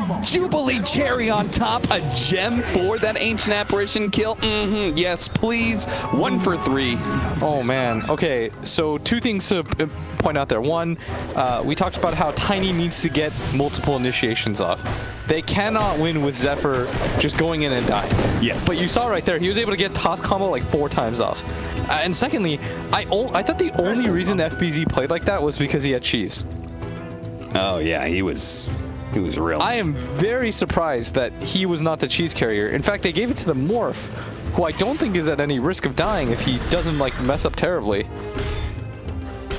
See that fight again. I mean, that Timbersaw was diving in so aggressively. This latter end of it, them being able to catch. I mean, if Makoto just BKB completed his TP, he was gone. And just trust that his allies would get out, they'd be fine. Somebody must have made the call, or he made the call. A call was made that we can stay and fight. It's 4-on-4. Like, maybe it was a gem on KezQ? Maybe that was part of the reason they really didn't want to just give up numbers. Oh, man. Oh, dear. That's going to be problematic. Geek fam, revitalized in this game. Now, back at the helm. Like, they're in a point where SF feels like he has to go Rapier to win this game. And now he's probably considering his options. I mean, that, like, he could still go Rapier, but he's in a, it's not a desperate Rapier, right? It's a, let's take Aegis and get a Rapier and go, go, go. I think Morphling not getting BKB is also kind of game throwy, if I'm honest. Yeah, Manta, you can't just only rely on Manta. I really don't like this Satanic choice. I would, if he had BKB, he would truly be unkillable and no one could fight him. Satanic feels like he's going like a third right-clicky defensive-ish item as they're going to jump in. All right, Tiny has to stay alive here. Zephyr's actually the most important part of this game. Zephyr uses himself to be able to dodge the X, but is still caught in a dead end. The Glimmer Cape is trying to protect him right now. In fact, they're going to use Wukong's command. Zephyr not dead yet until the shotgun comes through. Blasts off his head, but Makoto has been traded his life for it. This is still fine for Geek. They will certainly take that trade-off, especially as Carl looks to be able to chase down KezQ thanks to the Lich Slow. It's going to be able to catch up to this Ancient Apparition. 1-2. Make it a third raise, and you've got a kill on your hands. But Carl, his BKB is faded low. Now he tries to get off the ultimate, but he won't be able to do so. He chased too far. He was so far from his team. In his BKB, and his team wasn't able to back him up. They do have the concept, pushes Dream himself, but he's got the level 25. He's got the waveform charges. He'll catch up to Whitemon. He won't be able to catch Cuckoo, though. With the hook shot, he gets away. 3 for 1. Initially, it was 1 for 1, where they traded Zephyr for the Kunkka, but Makoto didn't get his BKB off either, right? In that fight, he just got blown up. He did not. Oh man, that is so rough. I really feel like this should be... Okay, I think at that point when Makoto dies, I think this should be Geek Fam's fight. And then the SF gets... I can't exaggerate how far away from his team he got. Oh, he got the last hit. They got the last hit on the Roche. Taking hits. But they got so far away. Well done, Cuckoo. Did he have the level 20 talent? What was the, that was the damage? Roche, right? It was. What was the drop, by the way? It was Refresher, not Aghanims. Okay, the Ags would have been real nice, I think, on like maybe AA or something, Timber, if you feel like you need more damage. We're gonna see right here, like Makoto, he's caught, gets the initiation. Okay, all right, and he then survives long enough that he gets into the Wukong's command. Boom, Trat Sep, Makoto, he's just gonna get chain stunned and killed. Very nicely played out. Gaze. Yeah, gaze, hook shot, really well done there. Zephyr tries to go for a toss back, catches a creep instead, and now he's going to be catching a death here. He's going to be forced to buy back. The Rolling Thunder does actually nail the Monkey King, who's still in the trees. Dream Cell is going to use his long-range waveform to just skip over the command ring there. Oh, and he did not level it up just yet, so that's why it was only a regular circle. That's just going to be a lane of barracks if, I don't really think they can take... Oh, okay, they're going to try. They might just be able to burst down Dream Cell. He's trying to morph for the strength, and there goes that Satanic, healing himself back up to full. Carl's going to stand and fight where he can, but there's nothing they can do about this Morphling. And last wave, the game, buyback coming out. They do have the Fear coming out. It's going to be able to control him, puts them back into the cogs. The Orc Shot goes out as well. All these stuns played nicely by Geek Fam, but they didn't have the damage to follow it up. Dreamcell survives through it all, and that, by the way, was just life number 1.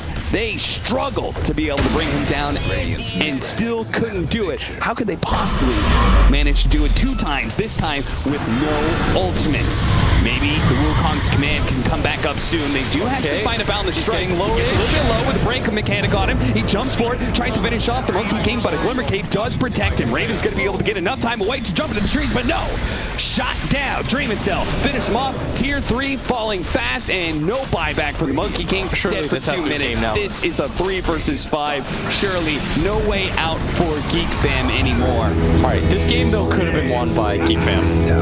If Carl doesn't get as far as humanly possible, crosses like all sorts of borders. That's a good ultimate there. It almost killed Dreamcell. They throw the Chain Frost, and that does take away the Aegis. Can they kill anybody else while he's still reviving? Cuckoo stuck inside of his own cogs right now as he's getting nailed by the Chakram, and Makoto swing after swing. It looked a little cool right in the middle of everybody, but at the end of the day, it does not do enough. We're going to a game 3. Are going to a game 3. And I'm sure the panel's super excited about that.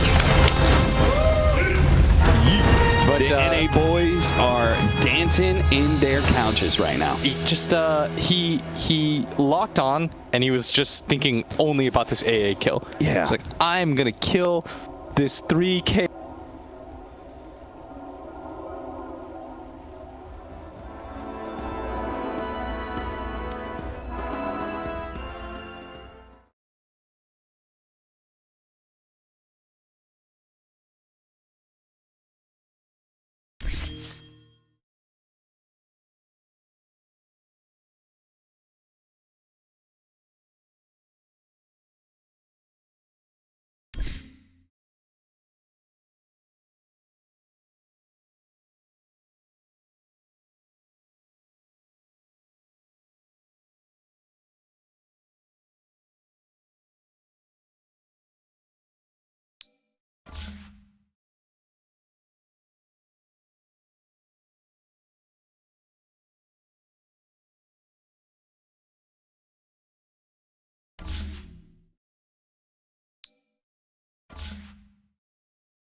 Radiant structures must have been fortified. Spoil that shot.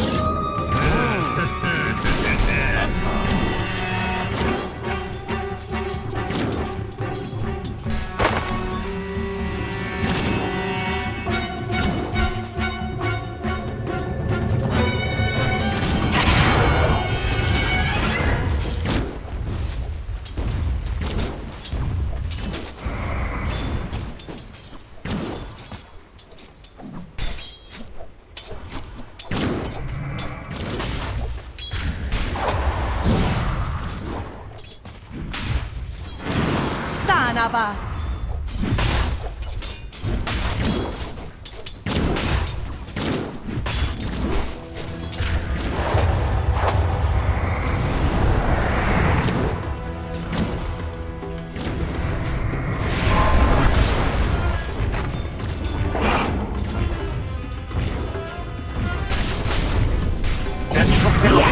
We die!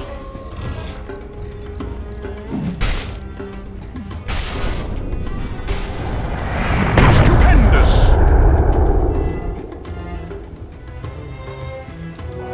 Gold for my forge.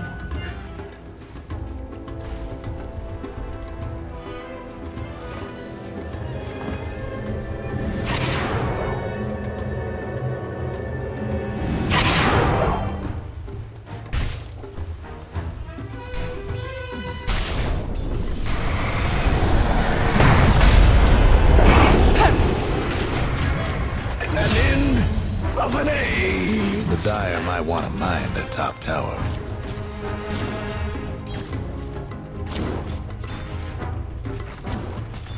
Dire's top tower's getting beat down.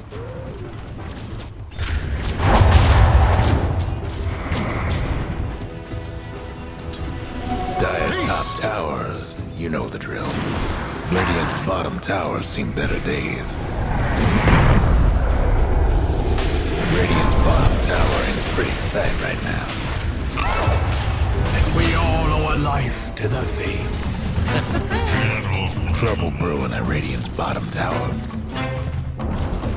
Radiant's bottom tower's done for.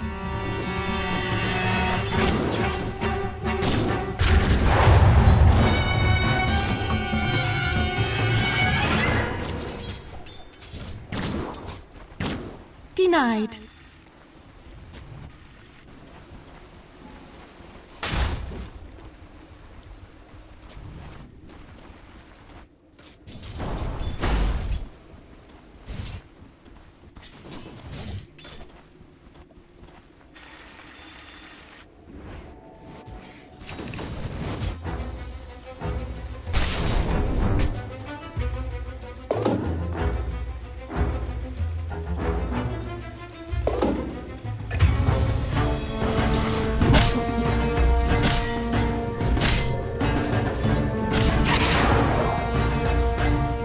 Radiant's bottom tower ain't a pretty sight right now.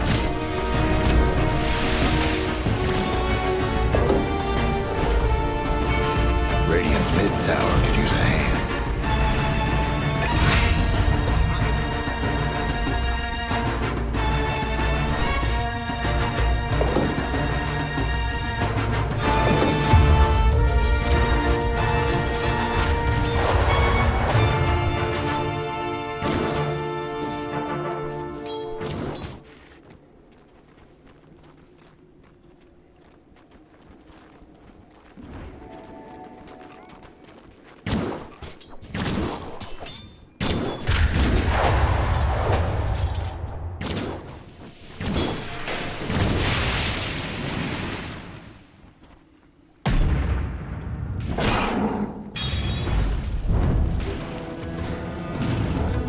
Illusion?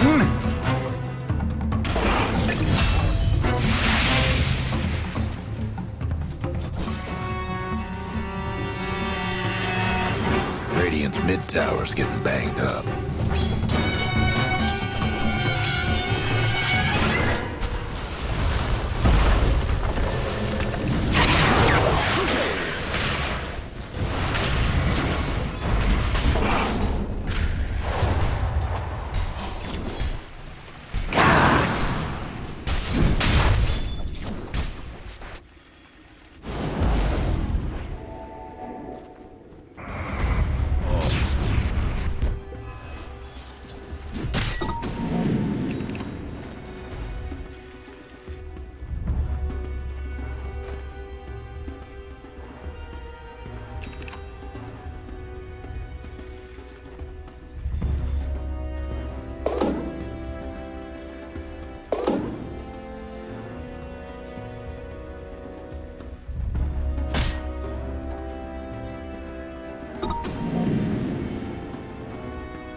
Dire's top tower, you know the drill.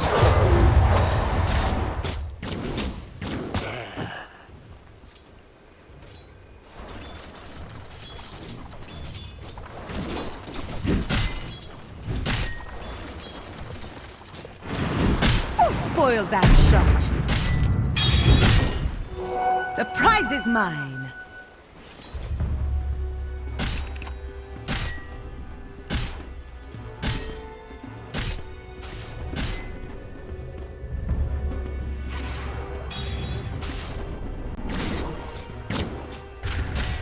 Dire's mid tower could use a little help. Dire's structure's looking fortified. Dire's mid tower won't last much longer. Radiant's top tower's hurting.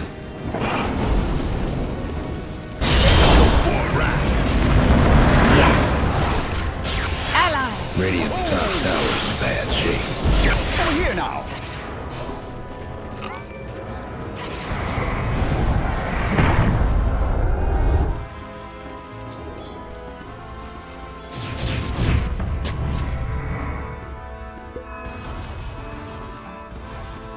Radiant's top tower's taking hits.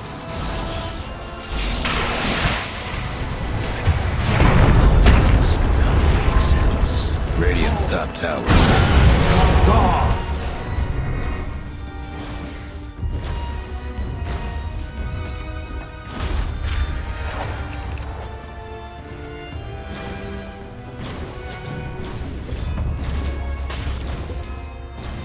Radiant's mid tower could use a hand.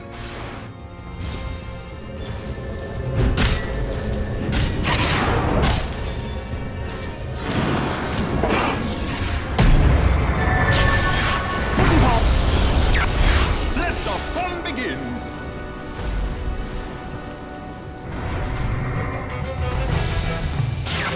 Here I am. Over here now. Thought I could.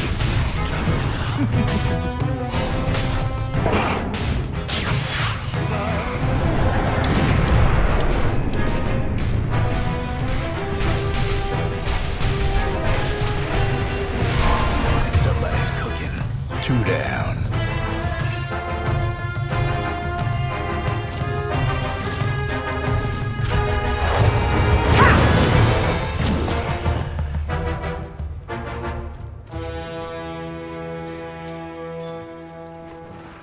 Radiant's top tower's in bad shape.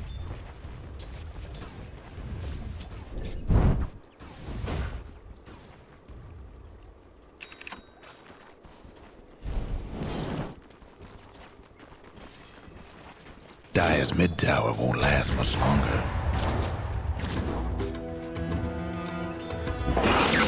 Looking for me? Dire's mid tower could use a little help.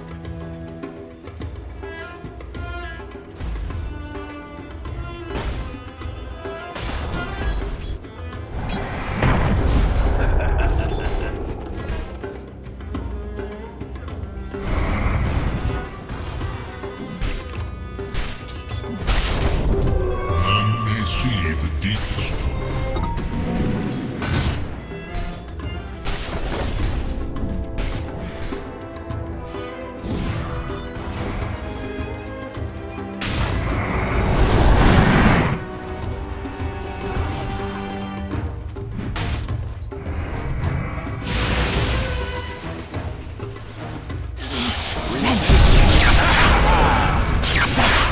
Somebody's on a roll. Trouble brewing at Radiant's bottom tower.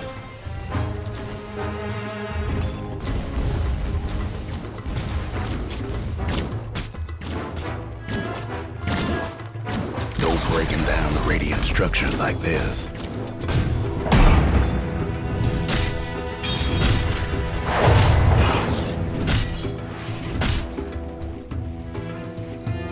Time is money. Radiant's toughened up their structures.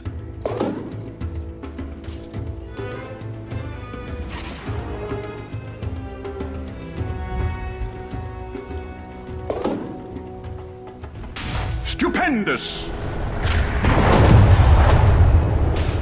A lucky find.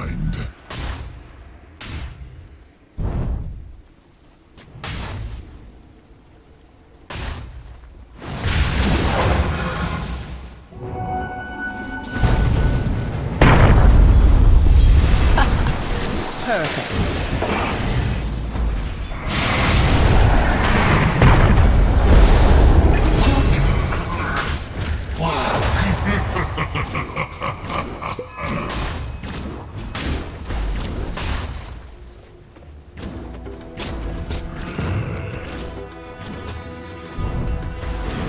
An easy shot. Dire's top tower's getting beat down. The Dire went and fortified their structures. The Dire might want to mine their top tower. Haste! Sanaba. The Dire might want to mine. That's 4 in a row. Radiant's mid tower's coming apart. 5 in a row. 2 down.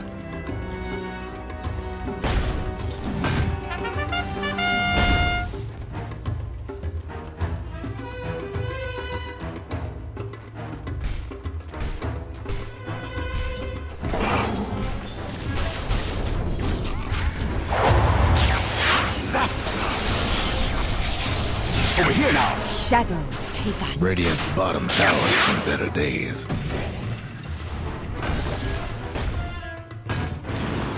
Dire's mid tower's having technical difficulties. There goes Radiant's bottom tower.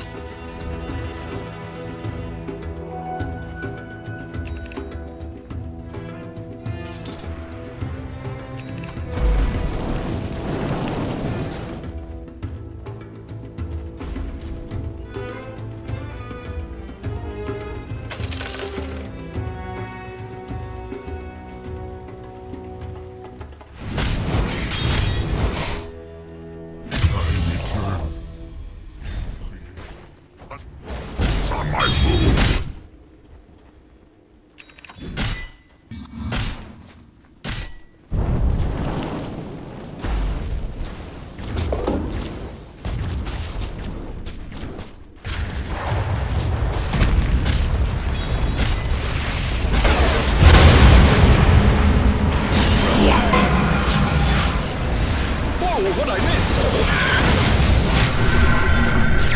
6 in a row. How about that?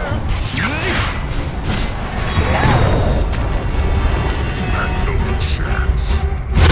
Radiant's mid tower's getting banged. Here I am.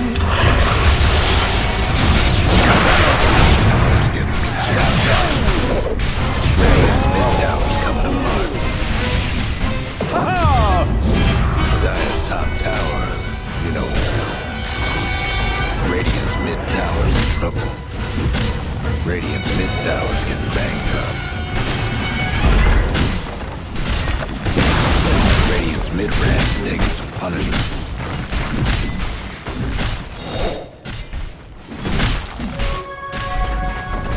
Radiant's mid rats is taking a licking.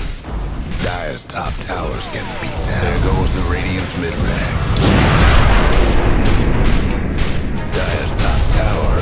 How about that? 8 in a row. Dire might want to mine his full tower. How about that?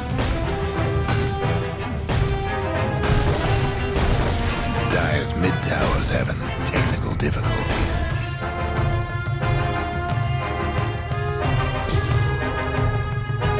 Dire's mid tower won't last much longer.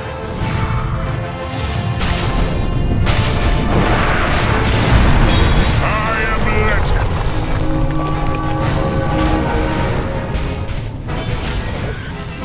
That's 4 in a row. How about that? A death fortune. Trouble brewing at Radiant's bottom tower.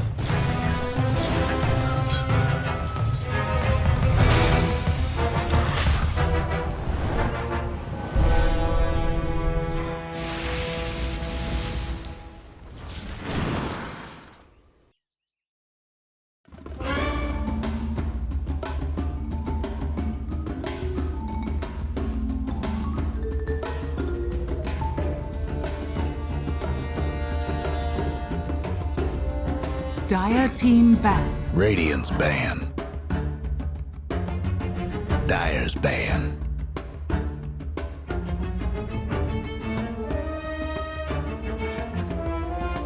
There's just nothing to do about it. So, for people wondering about why Ricky's in the bans, you always see that in Twitch chat, right? Like, what the hell? You know, I thought Ricky was only in my 2K pubs. For pub players out there who are maybe trying to work their way up through MMR, would you say Ricky's still like a good pub option for them to pick up? I think it's a lot about your support, though. I think your support has to represent a threat with you in lane. Okay. Like, you want to be able to blink on the guy, and his response has to be to run away. Not stand and fight. Yeah, not to just... That's the definition of a really good Ricky lane. And if you have a good lane on the hero just snowballs so hard with that defusal early. So that's why it's just hard to play against, I think, is the main thing. I like this too. The double respect ban from Geek Fam this time. You get rid of that Ember as well as the Morphling. We've seen Fervian, or pardon me, Dreamacell has just been a beast on that hero for as long as he's played the game. Yep. But these 4 early round bans, where I'm seeing more and more that after game 1 or 2, the team is just like, I didn't like playing against that hero last game. It builds more. Just one of the bans is just, nah, we're not losing the same thing again. I don't think I've ever really seen that as much as I have so far. Yeah, because you had to prioritize specific things, and that extra ban really does give you the liberty to do that. Yeah, and then as you said, though, the next round of ban, you lose that liberty to, maybe ban the 2 good heroes. You can only ban 1 now, so it is, I don't know. Drafting's always been, it's one of those things, you either really love it or sometimes you're just like, just get me past. I want to watch the game. But I love, like, on a new patch, just what heroes are good, how does it work, how does the drafting, it's always I definitely think there's people out there who appreciate it. It's a shame that pubs don't really get to engage in like the whole drafting aspect on that same level, because I imagine it's like I don't mean to jump game titles here, but like Path of Exile, people like to play just the Path of Building. They just like to theory craft characters and build them out, but then not even play them. Just be like, oh, I maximize the skill tree so that this is like an ideal build, but I don't even play it. It's like maybe they just like the strategy aspect of the drafting. Now things are going to get through though with all those new bans. Means that Nyx Assassin was able to get through, and he's the first pickup now for Boom. In response, Geek Fam nab up Rubik and Pangolier. This will be the 3rd straight game for Pango. This time it's on Geek Fam's side though. They deny it from FBZ this time. He just controls team fights really good, and it's more of where they took the team fights. Every time it's near like a hill, and if it's near a hill, it means there's somewhere you can bounce in between and always permanent disable someone. Last game, FBZ wasn't. He wasn't. He was on Hyde. Yeah, it was Hyde. My bad. I was about to say, I'm like, I don't think he was playing it last game, but I liked this hero a lot at the start of the patch, and I still do. It is a hero that you have to figure out how to get out of the laning stage still. The Ring of Tarask and overall sustain items really helped this hero specifically. Grimstroke's a pseudo counter to the player if you ever get the leash on him with his teammate. If you just ult him and he doesn't have a teammate nearby, it doesn't affect him at all. But the minute you get the leash on him, he just stands still in his role as well. Can't do anything. Very good against him for that reason. I like it with Nyx. The question is, we talked about, do we get the synergy with the Grimstroke ultimate? I still think this hero is all about the Inkswell. The laning phase now more than the combos. They're gonna pick something like, I think Anti-Mage is a concern for Geek Fam, meaning that even if they don't necessarily end up picking it, you can't pick a lineup that just gives Anti-Mage a good game. Anti-Mage is kind of like Ricky, right? It's the same idea. You blink on top of the guy once you're getting swelled. Really good at securing your own lane. It's setting up a very scary tri-lane potential for Boom. So I look at we really want like an independent offlaner and then a carry that can make use of these stuns that the supports are laying out there. To go on about Grimstroke a little bit more, I know this is more of a luxury for him, but what about his Agnums? Has that become more of a, not necessity, but valuable tool for him? It's something you actually consider as a build-up, or has it been very niche? Very niche. Very niche. I think it is very good, but until, like, someone like the Puppy or Croakies do it, I really don't think. It really is. Dota is a kind of a copycat game, and until someone shows something's good, other people won't do it, right? Because you don't gain MMR by trying new things, as we've learned. It has to be a really good illusion. Yeah. Like, it has to be like a Spectre or an Anti-Mage or a Terrorblade. Something that, or a Naga that they banned out, but it's just some hero that the illusion itself is super potent. It used to be such a good item that you just bought it against whatever and just used it, but now it definitely has to be a huge threat on that illusion. But we see an Ogre. Okay. Seen it once or twice already. I believe we saw it in Furia played it on Duster, and it looks like it will be the 5 Ogre here as well. The Lifestealer kind of stands out to me for Boom, 4th pick. I don't usually like that hero all that much, but he is quite good against what we see so far. Yeah, I mean, staff's already out there, you know, which is how the drafting system typically works. Or at least teams are going to be favoring getting that support staff out early, so you can kind of start to mold a bit what you want to do with your cores. And you know, the support staff on the side of Geek Fam, I'm surprised you're able to pull out something like the Lifestealer so fast, because you know, looking at the Rubik and the Ogre, it's great stuns, good synergy, good setup, mobility. But it seems like there's always an answer for everything. Now the Darkseer, 3rd pickup. We did see a Darkseer yesterday as well, but these picks seem to be few and far between. Go ahead. I was just going to say, Darkseer Nyx is never a bad lane. That is scary. Or you can't really put Darkseer by himself anymore, right? With how bad Surge is at level 1. Surge got buffed a lot. It did, but it's still worse than it used to be, You want to right? help them. Most of the time I see teams where they're cutting the creep wave with the 4. Like, meaning the 4 and Darkseer are like dual together, hitting the or even just do it before, like on the first wave, right? Yeah, you can do that sometimes where you body block the creeps and Ion Shell and that kills the range. That's another option. I just think it doesn't really matter to Darkseer all that much. If he gets like the super free early levels, he just needs to not be crippled. Yeah. I think people were kind of going all or nothing on him rather than just taking the secured route. Like, I think if the 4 position just stays until Darkseer gets 3, then you leave. Yeah. The Ion Shell just is so much more powerful for Darkseer to do whatever he needs to do by himself. Honestly, at that point. Yeah, it's just nice having a Darkseer with the Grimstroke. You're almost always going to get your ulti off, which, as he said, maybe it's not the spells, the double spells, but it's the fact you lock 2 people in place together and make them commit to a fight. And with the Darkseer Grimstroke, that's scary. If 2 people get locked out together, they're just dead at that point.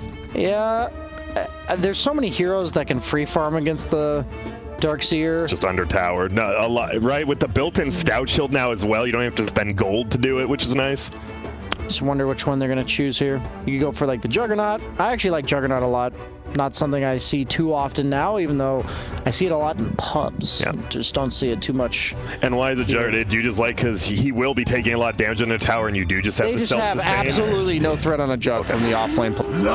Hey, we finally are getting him. Old Lycan, and that is a hero with a self-regen as well, so doesn't care about the Ion Shell or the tower. And there's the Sven. All right, Grimstroke Sven. And the Darkseer Sven. Vacuum, stun, combo. One of the best Surge heroes in the game for sure. Yep. Yeah. That's him and Nyx, right? Or Lifestealer, because the one thing is they just need mobility. And it's hard to have it, but Darkseer makes it pretty easy. I definitely would never pick Lifestealer into Lycan, so you immediately have to pick some hero that cleaves and or like clears summons. You know, the other options are like Gyro, but you also want a melee hero that goes in because you have the Zinc Swell. Sven just makes sense as like the perfect pick here for them.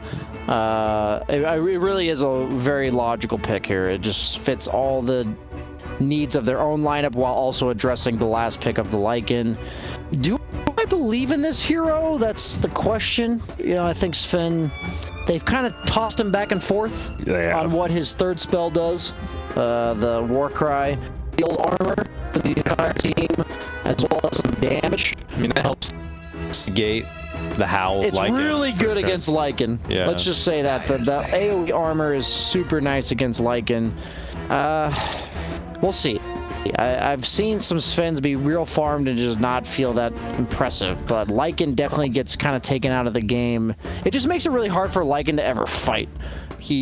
Once the game hits like 20 minutes, Lycan has a really hard time fighting you directly, so they usually result to some sort of split push dodge game.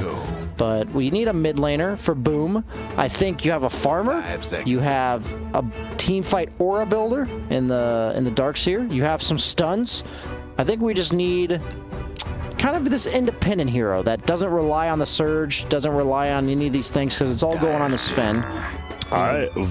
How do you feel about Void Spirit? Or is that, can a Lycan just run him down? Are you nervous about it? Yeah, I like Void Spirit on Makoto. It feels like a him here as well. Yeah, I'm down for Void Spirit. I'm also down for something like a DK or something. Oh, I was going to say DK. I thought it was going to be an awkward say too, but I was like, no, I guess you're right, because it pressures a tower too. It forces a tower. Well. Yeah, I think you're right. DK does look good. Timber's out, Razor's out. I'm just naming these heroes that are good against DK that you normally don't want to pick them against. I just don't imagine how Lycan ever fights into you if you have Sven DK. Yep. and you have a natural Heaven's Halberd builder versus Lycan, which is nice. Both teams, I wouldn't doubt seeing Heaven's Halberd on both teams. It's a lot of melee, but I don't think that's a problem for them now. I don't think there's a fit pick for Geek Fam that could ruin everything. But yeah, nice call, Grant. I think this was just Makoto, right? Maybe it was a DK for another team, but it's Makoto. He wants to really swag. Makoto, Yeah, you have these mid laners, who I'm just gonna go hit a tower, but this boy wants to swag on you. Yeah, he wants to throw curveballs, not just fastballs all day. He wants to throw curves. Change up here, there. Like I say, dribble the ball between the legs a little bit. It's not just pick and roll. He wants to have some fun. He does. But overall last pick is what we have here. With what does Geek Fam take? You need someone who does well against Void Spirit middle. Grant, you've been on a roll. I have. You got this, buddy. But we only have 8 seconds. They used a lot of their reserve time early. Good to match up against Fen later. Silencer. Even though it's bad against his Nyx. But the Void. Oh my! Oh, so it's gonna be the middle? No, or middle Pango. Mid Ogre. Let's go. Oh. It will be the mid Pango. Okay, I guess. Wow. I'm curious, man. Pango in all positions. I'm pretty sure Void Spirit's gonna free farm this game, and I'm pretty sure Sven in lane is pretty damn good versus Beastmaster. I am so nervous every time I see a Beastmaster in a lane that threatens to just kill him, and I think they're gonna look to do that, like rotate the Nyx bottom around level 2 or 3, and this Beastmaster's game is gonna be real rough. I'm just gonna say Geek Fam because I've been wrong every time. So I'm just going to go with them. Darn it. I was just going to say Geek Fam because it's so hard to bet against a Lycan Beastmaster for me. If you just lose the first 5 minutes of the game, you might lose every tower. One of us is going to win. You're saying it ironically, and you're saying it seriously. I'm saying I think Geek Fam will win correctly. Okay, so one of us is going to be right this time. Yes. I'm calling Boom. That's the safe play, Grant. I like it. All right, fair enough. So 1 for Boom, 1 for Geek Fam. Should be an exciting matchup to get into our 3rd game before we head over to South America. So let's head over now to our casting booth where we have none other than the illustrious Capitalist and Blitz.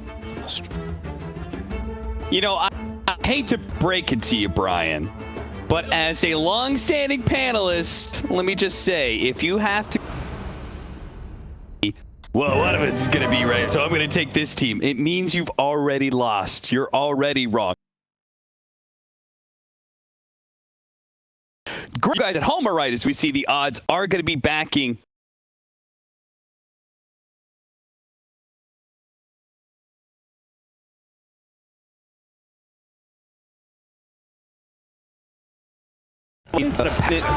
fans behind Geek Fam.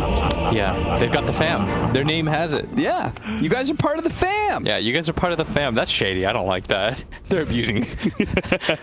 And then, well, how do you feel about it? How do you feel draft-wise? Because I have my own reservations, but I want to get the professional analyst thoughts first.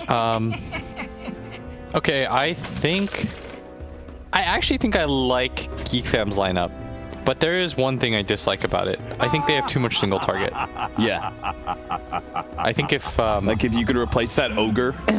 Yeah, whereas I don't think Boom has enough single target. Like they both suffer from like the opposite problems. Yeah, which is funny enough. No, I agree with that.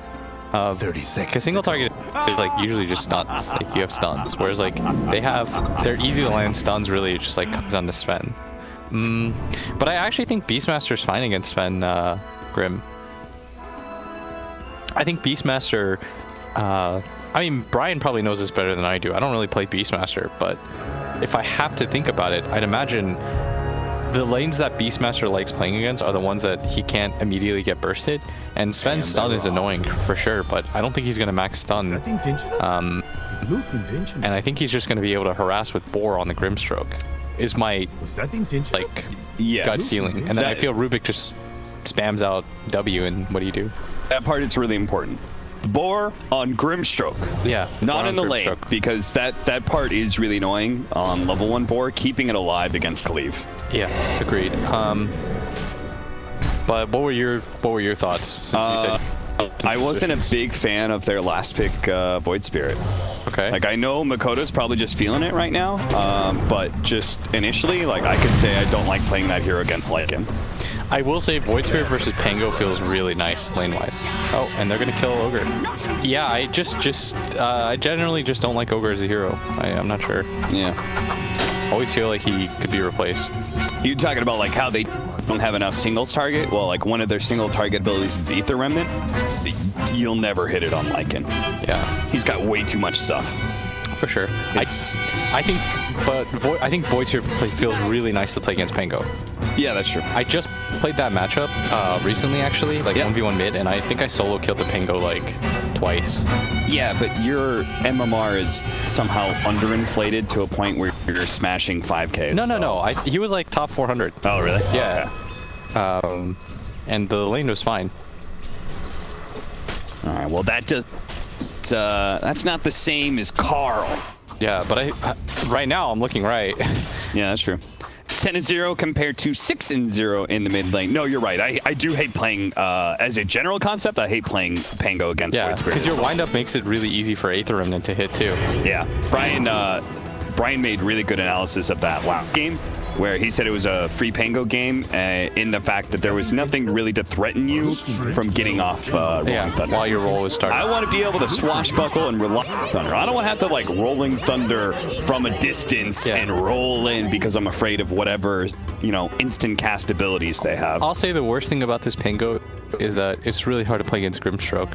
There is a counter to it though. If you get Blink and you just don't play next to your team and you play from behind, that's what Ice did, which I thought was really smart.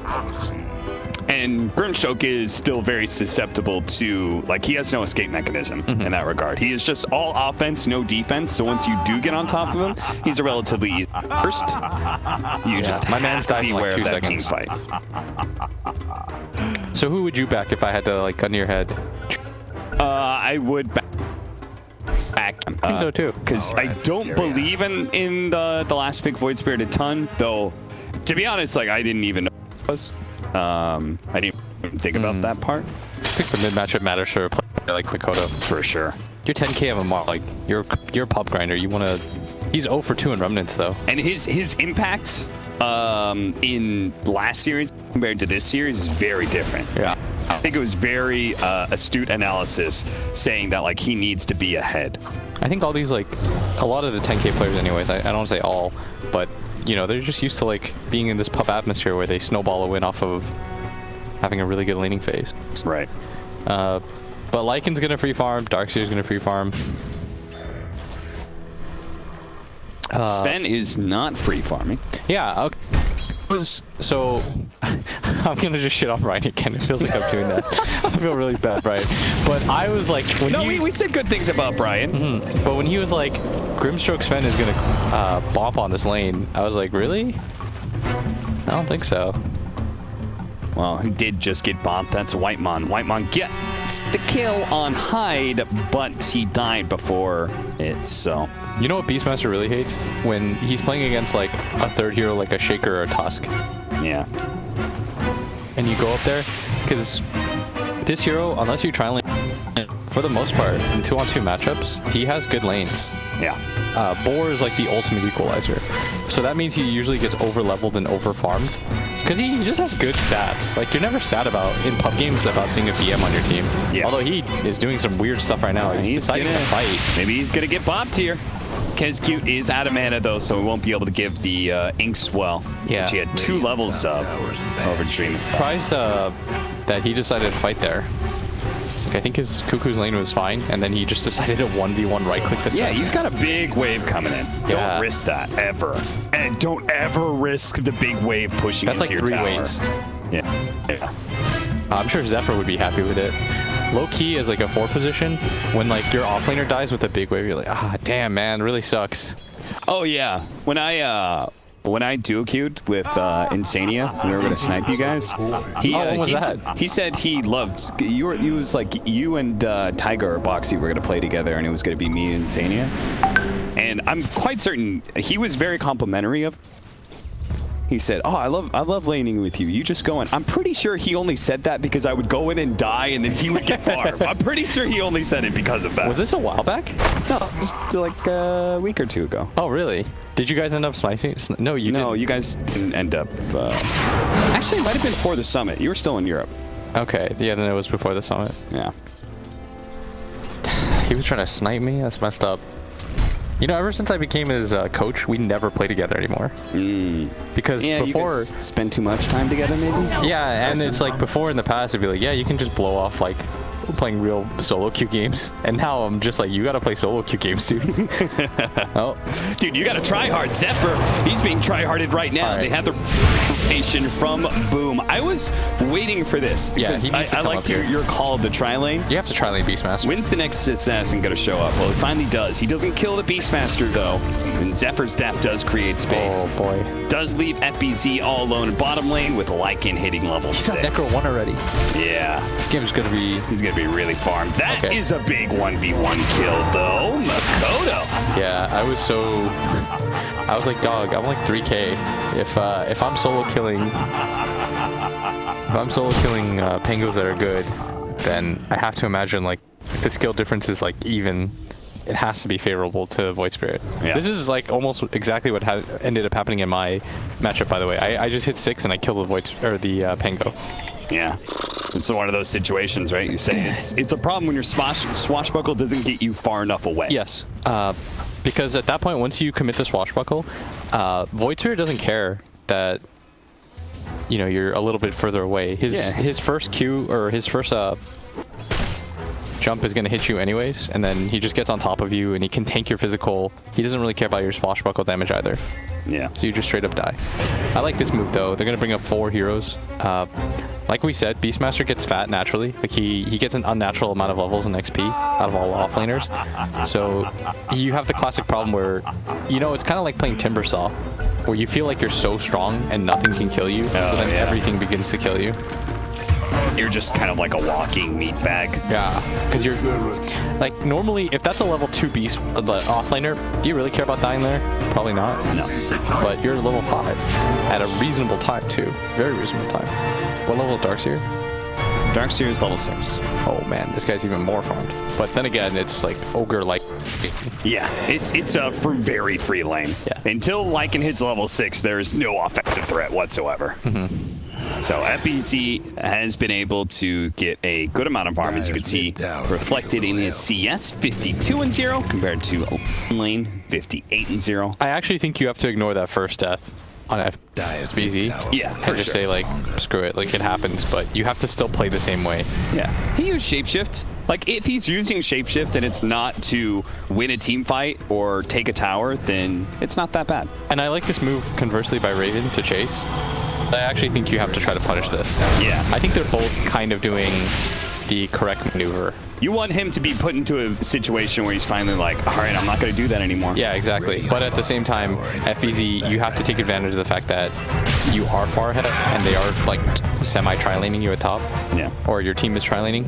No, it's up to your team to make use of that. But yes, exactly. Transformation has been used. There's no heroes. Go do something. Go kill Carl. Well, Carl. That was a kill. He read it, got off the Rolling Thunder. It's enough. And he's gonna get the rune. And rewarded with a rune. Refill the bottle. Makoto was like a quarter second too greedy on using his 8th Remnant. Because again, it's the perfect setup for your hero. He's gonna start balling and he's always gonna catch onto the tail end of it. But as far as Beastmaster goes, I'm still having a very good game. It's now level 6, so we might see a rotation. I don't think so. I actually think the way that Cuckoo plays, it's like people rotate towards him. Oh, yeah, sorry. I was saying people are going to rotate in his lane, right? Don't you usually do that with Beastmaster lanes anyway? I don't think... Where's he going to go? Yeah. Get a kill? You want to gank his lane, and then because he has spores and 2 levels of Inner Beast, then you can take the tower really quick. Yeah, you tower so fast. And that's why I like this move from Sven. He just gets out of dodge. Don't overstay there. Beastmaster is one of those heroes that can kill you. Yeah, and they even have a defensible to see some rotations. So Hyde, who is here collecting experience, is going to play very defensively. Man, I love good Dota. I like it when both teams make like the right play. Yeah. It's nice to watch. I'm going to get out. Had already used his Remnant, I assume, to scout. That's why I was able to cancel PP. I feel like in a way when you watch games where both teams are making the right move, you get to learn more, because then you get to see what the next right move is, right? When somebody screws up the move, then the game gets kind of wonky and you could do things you shouldn't be able to do. Yes, completely agree. So now, now what happens when both safe lane towers have been traded? Yeah. Both teams have kind of made the correct reads. Yeah, both teams have made the correct play so far. I don't see anything egregious from either team, like it being wrong.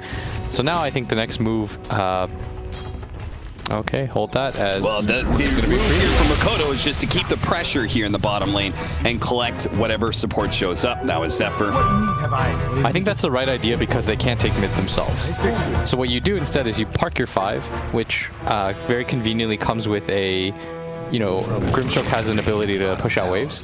So you sit him here, and so there's two things. Either like you always sit mid to push out the wave so they can't pressure it back, or you start to pressure it yourself.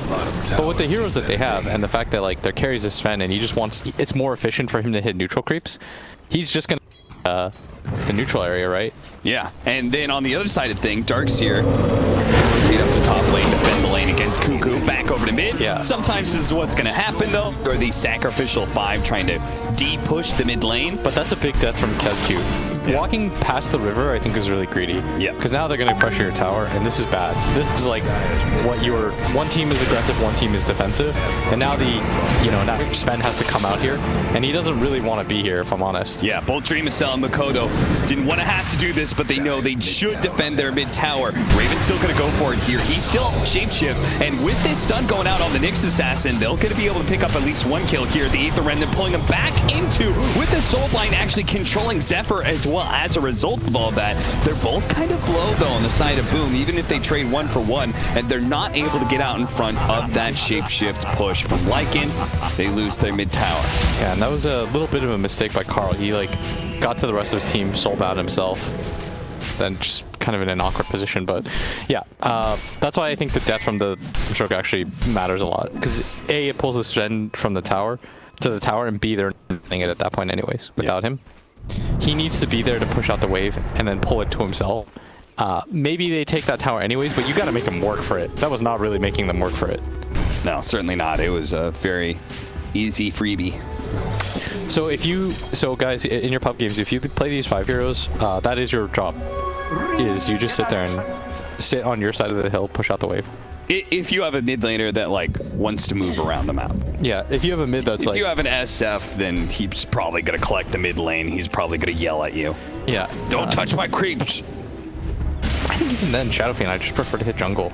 You farm so fast. Oh, Blitz, I think you're giving way too much credit to these mid Shadow Fiends. I don't think you understand how much they like their farm and how at a drop of a dime they're willing to run down mid if you don't listen to them.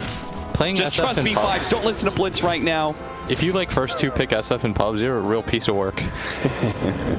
5-7 right now. Geek fam holding a slight net worth lead. They are up in towers thanks to that mid lane push. But what I'm repeatedly seeing here from this series and a little bit of the last series, even though they lost it, was Raven really has not lost a beat. Oh, Raven for sure. Not. Yeah, I think all his moves, they all make good Dota sense. His teams after TNC were not very good, so they didn't have a whole lot of results, and therefore it was easy just to kind of ignore the team and who was on it. But seeing Raven here again really reminds me of what he was like on TNC, and he was really a mauler. He truly understands how to farm efficiently and doesn't throw away that farm very often. Oh, no doubt, no doubt. I think, hold that as, I think Geek fam, they play around him pretty well too. I think the main thing is Carl gets a little bit too, let's say, overzealous, and Cuckoo, Cuckoo for me anyways, is a really boomer bust player. Yeah. When he's on in that Batrider game, he's so on. But that Clockwork game, where he's trading his life for AA stuff, and he's not respecting his life enough. I think sometimes he tries too hard to make these big plays when they don't really have to happen. Don't go for this Grimstroke. Ignore him. Go around the top. Yeah, Zephyr, listen to your team. move around him. Because right now what this Grimstroke is doing, because he's lost his mid tower, is he's acting as a smoke breaker. And the correct thing to do is ignore him and go. Look at it, just pinged the fact that he was like, oh, the Rubik was smoked up in mid lane. Back up. Zephyr kind of ruins this for them. They might still be able to fight Dream Cell. They do get the primal roll. He's tanky, but he's going to just melt under this aggression from Raven. Kescue will manage to get out thanks to the surge from FBC. No problems there, but Raven knows that Dark Clear's around, and he's found him now. It's going to slow him down first with the Necronomicon. He has another snare coming up in a second, but he doesn't use it. He had it up, I thought. Yeah. They're going to grab tier 2. Okay, so Zephyr just did like a big pet peeve for me.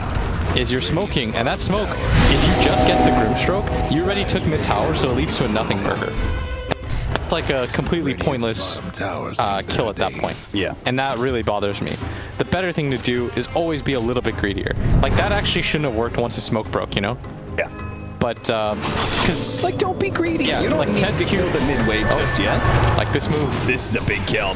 Lead with the ink stroke, jump from Makoto, and follow it with the silence, leaving Karl no options to get out. Don't make that play. Don't just go for the support. He's there to break the smoke. That's his job, is to die there. Yeah. I'll take that. Boom. They get a pick off on a core, and they are going to try and pressure the mid lane. Of course, saw from the diagram earlier, and you could just see it with your eyes on heroes. Geek have a lot better pushing power. When they commit to a tower, they quickly. Makoto tries to use the ink stroke to go into the back line. Only gets like a half-second stun. Not worth. He's already blown his charges here, so all of Boom need to back up at this point. Geek fam brought their whole squad. The whole fam showed up to defend mid-tier.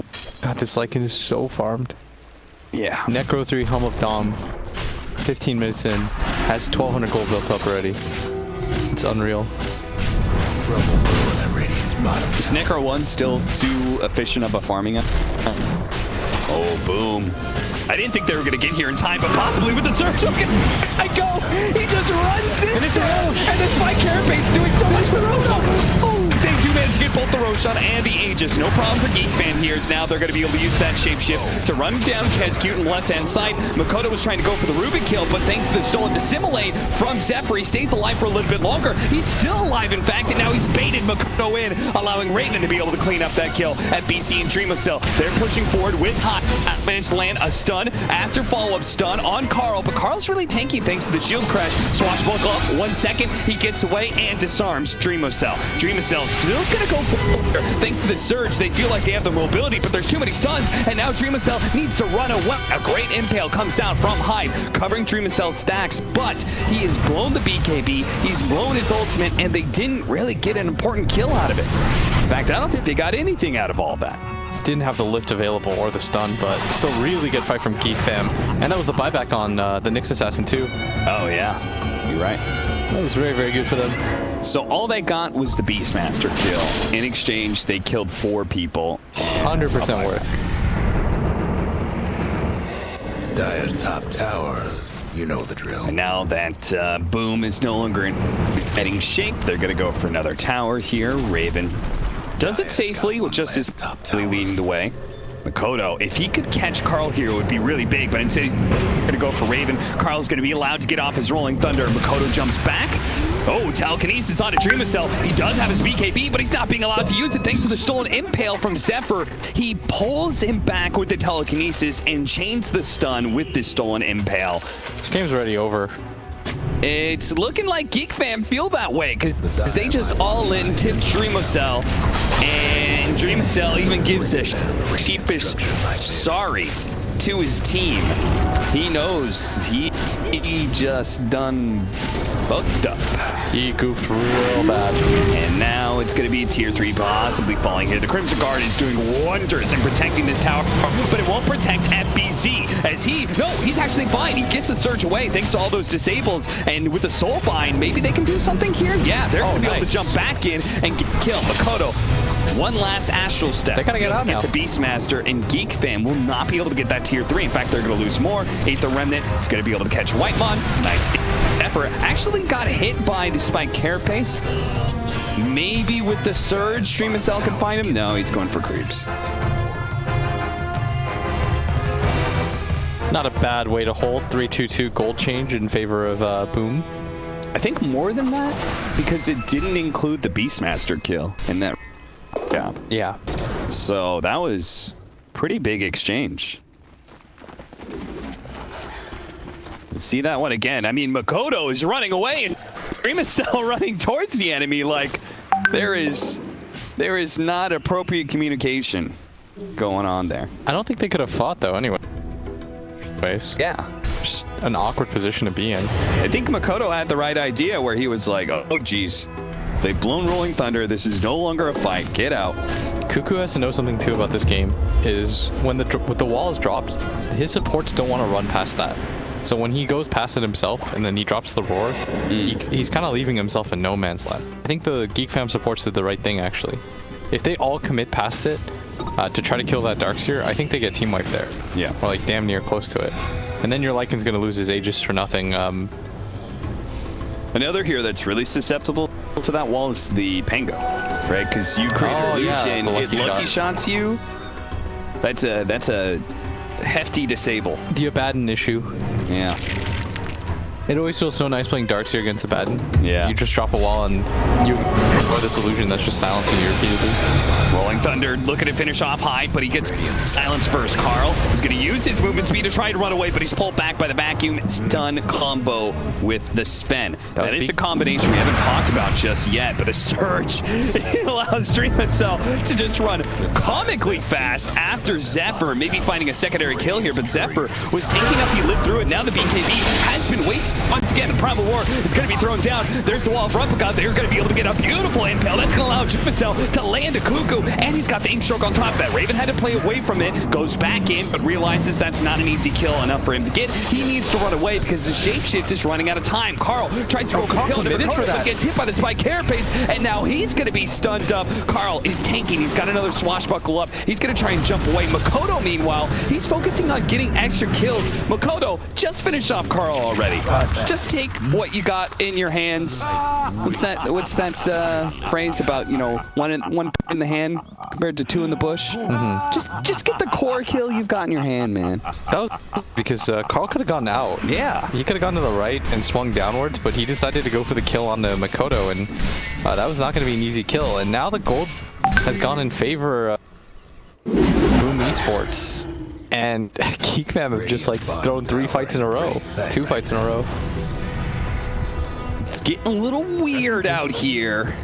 Yeah, what we complimented them for, not like lingering, just ditching heroes if they need to. They're not really doing that this game. Yeah. I think that was a dieback too, right? I think the Pango Radiant's mid tower died and bought back. He did buy back, yeah. That was a dieback, yeah. That's a lot of gold that he just tanked his net worth. Look at that. He's now Raven, behind Cuckoo. Raven's just begging them, like, please. Let me carry you, damn it. His farm, it's unreal, but it might not matter if his team just continues to make plays like that. Yeah, I mean, now the Sven is caught up to him thanks to all of these kills, and Sven is a really great answer to the Lycan. Oh, boy. At this point in the game, Sven's going to start killing wolves and help with Dominator creeps, Necrobooks, and that's just going to be a lot of gold by itself. Not to mention, you take away a large part of the threat of the Lycan. Help Raven help you. In fact, I would go so far as to say is just stop helping. Just let Raven, just stop making plays. Just let Raven end the game for you. Yeah, they definitely could have just left, lost Zephyr there. They had lost their, on the Pango. Yeah. Or the top lane push, just let me hit the tower. Yeah, I have Aegis. Just chill. They are getting way too antsy for no reason. Well, now, the physical builds of Makoto Went the early Chrysalis, no Yule Scepter, which I quite liked against the Lycan, and now he's got the Deso as well. Level 15 talent for some extra damage. If he can get to level 20 where he gets the restore time, that's where the Astral Step physical damage build really starts building up. Because then you're not just 2 charges in a fight, maybe a 3rd. Rolling Thunder leading the way on to FBZ, and they actually stole Surge. That's going to be a really important steal, especially as Carl maintains to get these stuns onto the back line. Actually, he rolls into the Beastmaster. Now 2 of them are going to be silenced and stunned by the Sven. One already dead. Look at the damage coming out from Dreamcell. Fortunately, Carl has shield crash, but it's not enough to protect him. Zephyr stunning himself on Spike Carapace, looking to get that kill, but instead they go for Whitemon. Ogre falls, and a Meteor Hammer dropped on the tier 2. 3 dead, a push coming in from Boot. Okay, now it's just completely gone the other way. Oh, this is awkward. This is getting rough. Yeah, the game was half thrown. Now it's been fully thrown. Now it's all boom. Radiant structures must have been fortified. I thought maybe Carl, with the amount of stuns he got here, if he just stayed in the back line and didn't roll back into his team right that moment, I think they could have maybe done something there.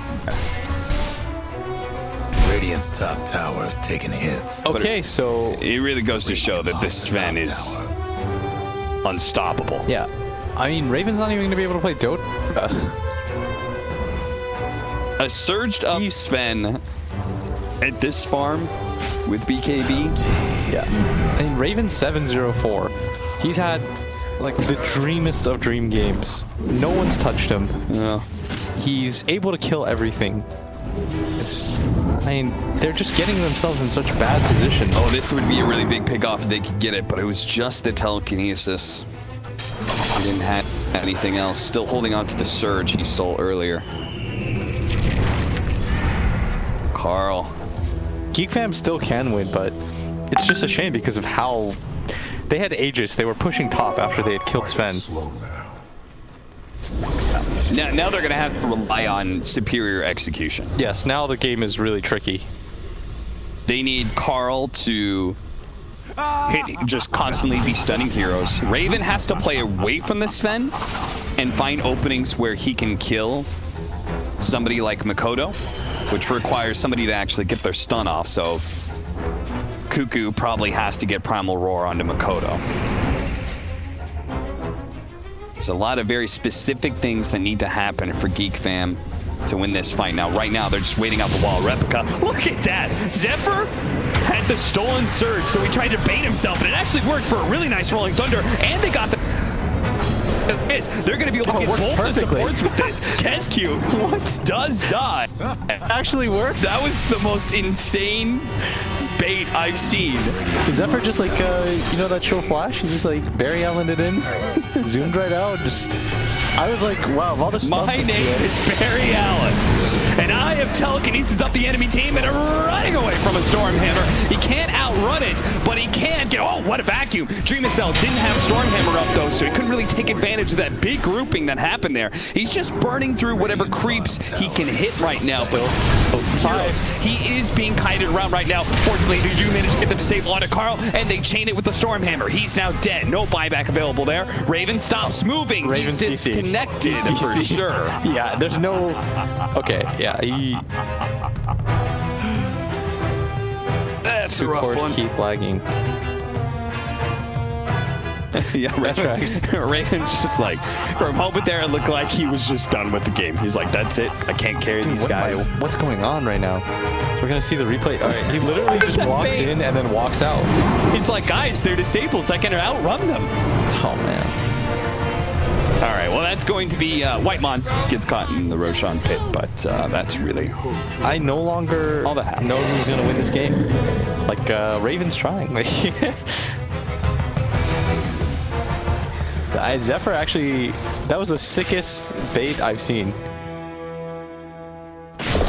We haven't even seen Boom execute a vacuum Stormhammer combo yet. No, I thought they were going to get it right there and like team wipe them, but they're not really doing that. This game's hilarious though.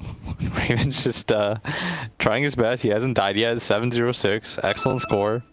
Usually that means you're going to win.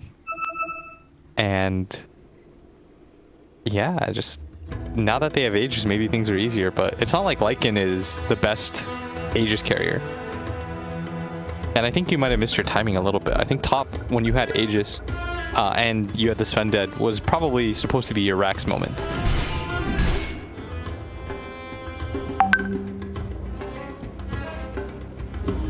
Well, off they go. Boom. I thought they were gonna take mid-tier 2, but they seem chill to just farm.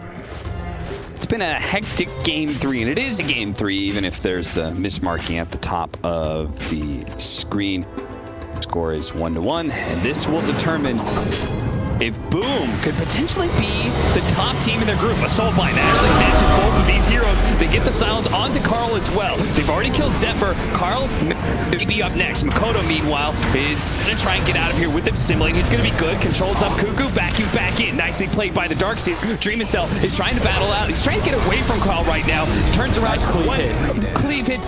To finish off that Raven's match, going but in right now. Raven's coming in. He knows that Dreamcell can't really fight them without God's strength, without his BKB, and they still have a few more seconds to go. He's trying to get the kill on FBC, but Dreamcell's come back. He's got the God's strength now. Now they got the impale into the meteor hammer. That's going to be life 1 with the shapeshift used on the Lycan. He puts the cheese into his pocket, but without his ultimate, I don't know what he can really do here. Whitemon and Carl, they're going to try to help escort Raven out of this fight. They're trying to get the disables necessary to protect him. Almost got him out. Do you need a couple more lucky shots to be able to do so, but Carl may just lose his life as he tries to protect Raven even more. Slow. It's a tango. Here comes the surge. Raven now pops his BKB, and they have the wolf out from Carl. They're going to be able to get the Nyx Assassin. They do save, and now they might be able to turn things around as they get the stuns on to Dreamcell. He's going to be surged up, but the stun comes out. A multicast stun at that. Dreamcell gets up to the high ground. He's going to be good. FBZ, though. Raven's after him. Oh, big stroke. It's going to stun Raven before he can turn around and hit the Sven.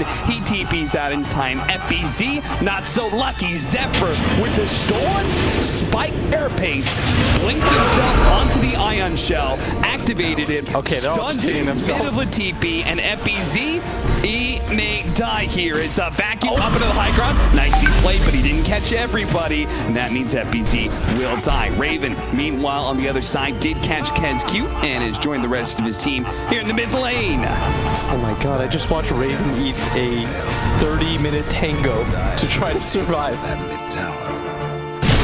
Trying his best to win.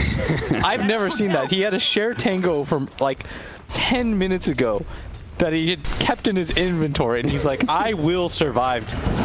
Damn you. Just everything he can. He still hasn't died once this game, and it is such a shame of how close it is for his team. But Boom Esports is doing a lot. The way that they set up team fights completely around their Sven, they're being patient themselves. But really, what it comes down to is which carry gets to initiate first. If Raven just gets to play like that, you know, starts on all the supports, life is real easy. No one to really kite him. He doesn't really have to one-on-one the Sven while his Godstring. He can just kind of run circles around him. Well, now you can't kite the Sven any longer. Now he's got the Aghanim Scepter. So where his Stormhammer goes, that's where he goes. We'll see how that turns out. As I imagine that is just one more obstacle for Raven to work around. Now it means he can't even get within Stormhammer range. Oh man, that's kind of crazy. Okay, everyone just DCing real fast. This game's 20 to 22. Very even. This game is very entertaining. It just keeps going up and down. Yeah, the net worth and experience up and down. The win probability doing the same. It was once up to 75%. We were talking about how Boom ID were in really good control of the game, but now it's peaked back upwards after a few awkward fights. The best roller coaster rides are ones with ups and downs. That's true.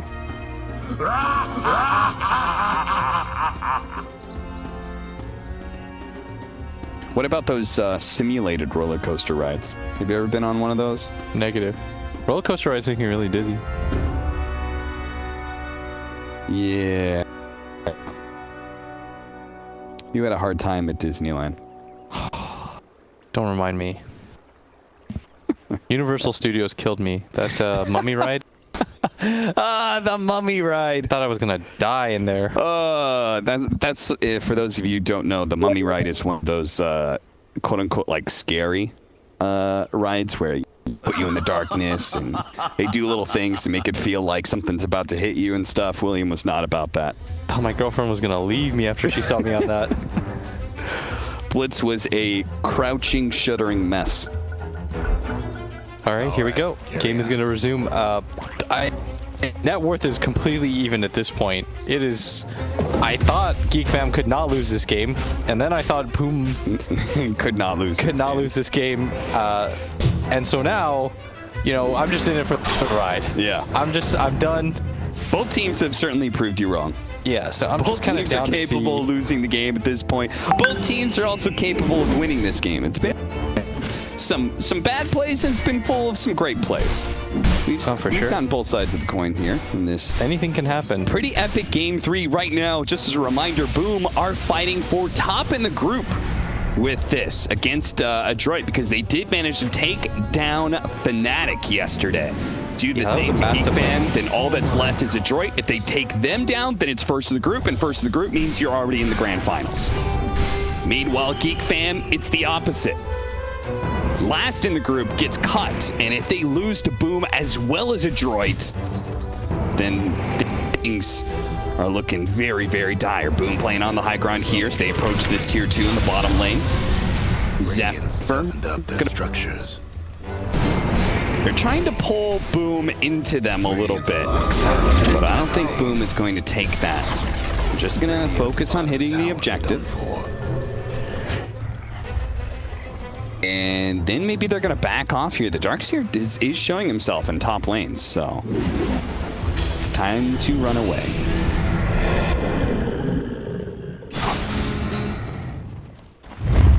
And now it's time for Geek fans to do something, because they did see the Darkseer in top lane. They know they're a little bit split.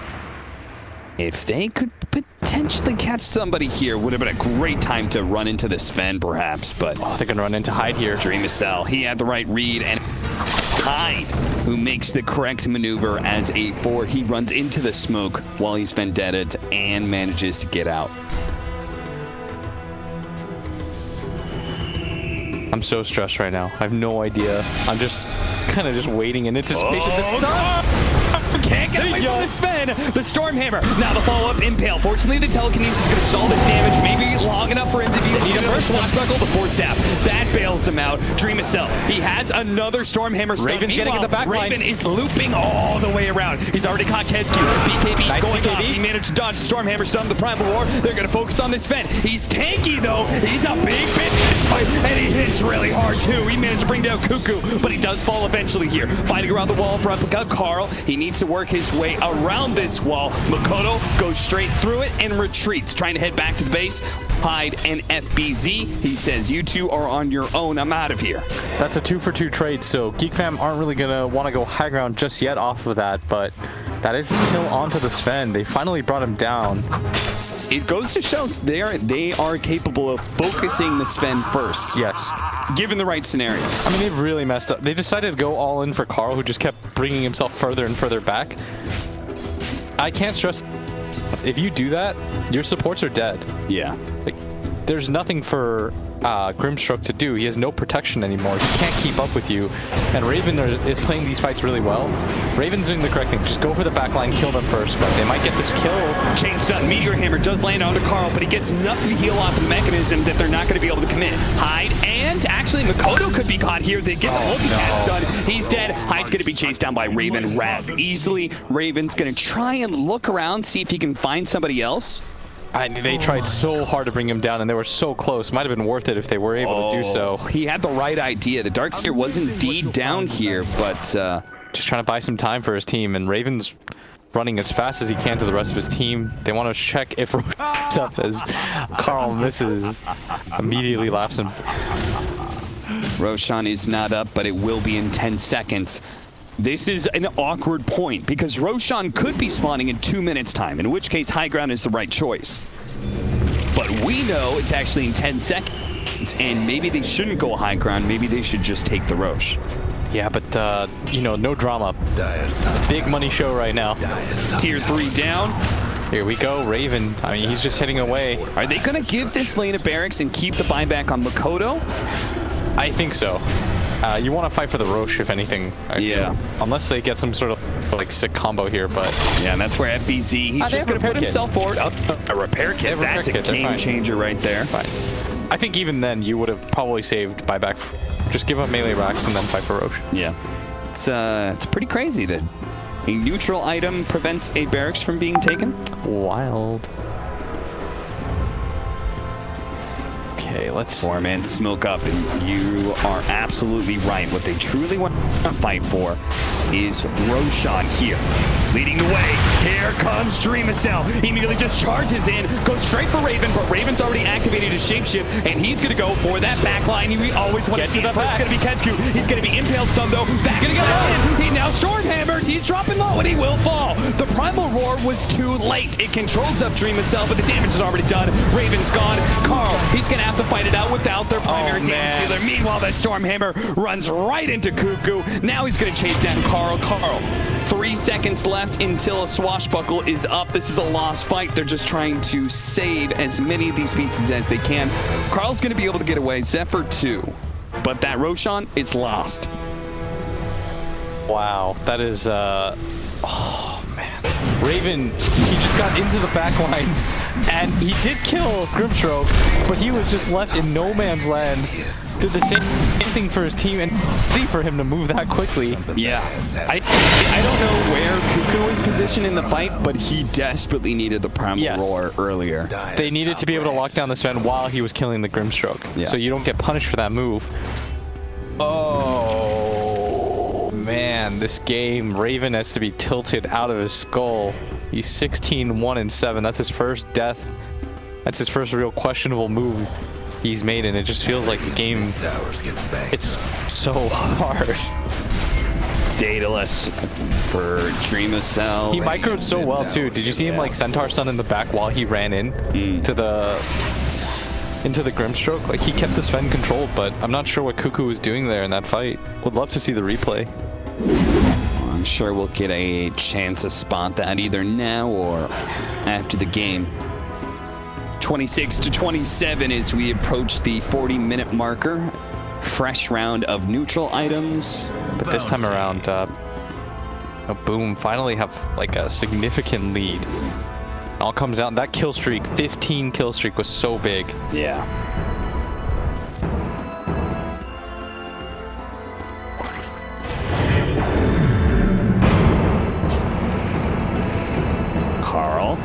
Carl's thinking about it. Spamming the Rolling Thunder, ready to let it go if the opportunity presents itself. But, sent out the board. 2 wards placed though by Hyde. I think they might know because of the Hawk vision. But we'll see. It may not matter just because I like this ward positioning. They know that Raven's going to come in from behind. They want to be able to protect their supports. Carl, silenced up, Stormhammer, trying to chase him down, but the 4 staffs come in very clutch. Careful. Carl's still low enough, though, that Makoto tries to go for the kill, unable to do so. All the creeps are dead. And TP's out. He's going to be fine. Creeps are indeed gone. Dreamacell is going to be pulled back in. He's already blown his BKB. He still has an Aegis, but with the God Strength being blown, this first life, it was composed of almost everything that Boom had. I'm not sure if they're going to be able to take a secondary fight here. Dreamacell, he comes back. They got to get him out. Primal Roar going in. That swashbuckle and all that damage from Raven. They popped that Sven in his second life so quickly that Boom did not have a chance to extract himself from the battlefield. When Cuckoo gets off good roars, it's so easy for Raven to play. That's what the biggest difference was between the previous fight and this one. Plus that weird maneuver where they have to they sort of dove and now they have to back. And it just was such an awkward position. It feels like both teams struggle really hard with going high ground. Yeah. Against each other, but props. I mean, good spellcasting on either side. 40-minute items. Also, Aegis on both these teams feels so underwhelming. Yes, it does. It doesn't really feel like it matters at all. Both of them have Aegis die immediately. Telekinesis, followed, stolen Stormhammer from Zephyr. Oh man, Zephyr is making some plays. That finds the opening on FBZ. He dies and drops the gem. Now, Geek fam are going to go for that high ground. Will they successfully do so? Guys, please. One of you must win this game. They've got a double damage still on the Lycan, and Raven is experiencing a bit of post-traumatic stress. He is looking at that high ground and going, how many fights have we lost in this position? I'm out. I'm backing up. I like it. So what he's waiting for now is a team fight. He's like, we will fight outside the base. We'll do it properly. Cuckoo, you in front with me. We will fight them in the air. We will fight them on the ground, but we will not fight them in the high ground. I like it. I like it. Good reference. Your reference is always the sickest, bro. Oh, thanks, bro. What item do you want? Ooh, Havoc Hammer. You want Havoc Hammer? do you? No, nobody wants Havoc Hammer unless you're a Centaur. Did I tell you I think that's the worst neutral item? I think that is... It's the one in the late, because it's late game, and you're thinking to yourself, why? Of all of the ones that I could have gotten, why? Yeah. No, I think there's an argument for some of the tier 5 items. But I will agree that Havoc Hammer is definitely on the top 3 list. It's just like, you've got a strength carry in Dreamacell, and I'm pretty sure he doesn't want Havoc Hammer. Oh, He'll keep the Titan Sliver over that. Maybe. My guy Pop-Tart, show me the graphs. I need to see this.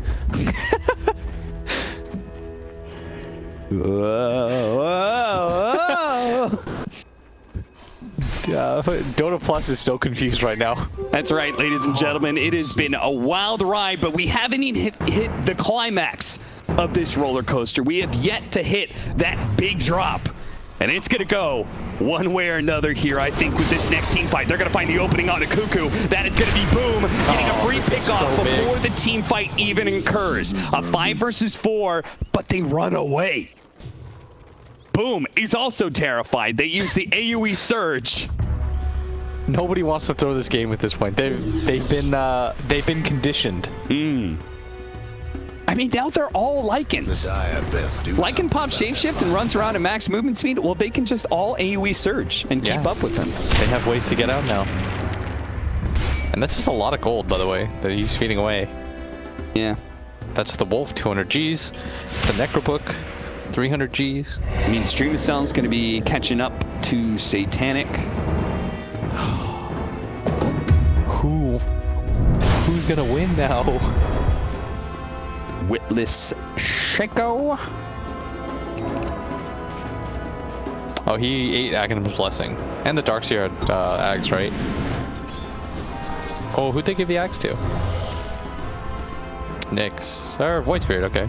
It's not bad. Yeah, for AoE silence plus 2 Is that the best one that they could have gotten? I can see an argument for Nyx Assassin in traditional games, but this one, like, everyone's so mobile, right? It'd be kind of beast if they could get the Lycan one. Or you get the Wolf Grimstroke. Bite. No, I was gonna say if you get it for Grimstroke and then he summons like the mini. Yeah, the Phantom. Yeah, I think that would be pretty cool. Dark Phantom, Dark Portrait. That's what it's called. Yeah, I think that would be pretty cool. But Geek fam gonna smoke up. This could be the end of the game, depending on who wins this fight decisively. Is Carl. His smoke breaks, immediately rolling Thunders, just tries to roll after them, but an AoE surge is allowing them to be able to get away. All but Kezku, who's going to be quickly executed by Carl. On the side, they've actually got the telekinesis on the high. That's a second hero down, both of them being supports though. Oh, looks like FBZ, he just gave up his life to give a surge to Dreamacell to get him out. Dreamacell says, I will not leave you behind. How far can you go? Stormhammer away! Dreamacell chasing Raven into the river, but now he's just going to get kited around. He needs another Stormhammer or a surge, and FBZ is there with one. A Stormhammer onto Carl, bops him in the head and continues to keep on running. An 8-stroke goes out. A vacuum. They thought they were going to turn, but that's not the case. The Soulbind locking down the 2 of them. High comes in. Impale only onto 1. Meanwhile, Dreamacell, he's already killed Zephyr. Now he turns back onto Carl, who's caught by that Soulbind, and now I can't believe it. A Stormhammer catches Cuckoo, immediately buys back. The rest of his team holds their buybacks. Oh no, they got so far away. But we've reached that critical point, Blitz, where Roshan could be up right now, or it could be up 3 minutes from now. I thought for sure Geek Fam had this game after that fight. And now I just haven't, again, it just, I mean, the twists and turns of this game alone. If you're Boom, though, you're not going to go high ground, right? You're going to be like, we need Roche. Yeah, for sure they are. And what they don't know is Roche is not up for another 2 minutes. So this is perfect timing. So now Geek Fam have to come out on top of this because they didn't have to use any buybacks themselves. Whereas Boom Esports had to use quite a few. Yeah. This is the worst feeling when you win the team fight, but you're not really sure what to do. Yeah. This is, this moment sucks so much. You're just like, please, Roshan, please spawn. The RNG. Make these buybacks worth it. Because if you force the high ground here because you want to force buyout yourself and you lose the fight, then the game just ends. Yeah. Or I would like to think the game ends. Yeah. Or maybe we just take one more go round. Yo, Pop-Tart, pull it up again. Young Pop-Tart on the beat. Let's see this. It's just up and down, up and down. You're looking. Okay. Like that sharp drop downwards on that graph at one point around like 35 minutes or something, and it was like, oh, maybe that's the end of the ride. And nope, it goes back up. It's because whenever either side gets a wipe, they forget that they don't have spells up, and then they continue the chase. Like Geek Fam, they don't have Roar, and AoE Surge is excellent then. So the Sven was just like running around like Superman, just bopping people on the nose. It's actually so funny, like whenever your E executes, it just looks like the stun kills them.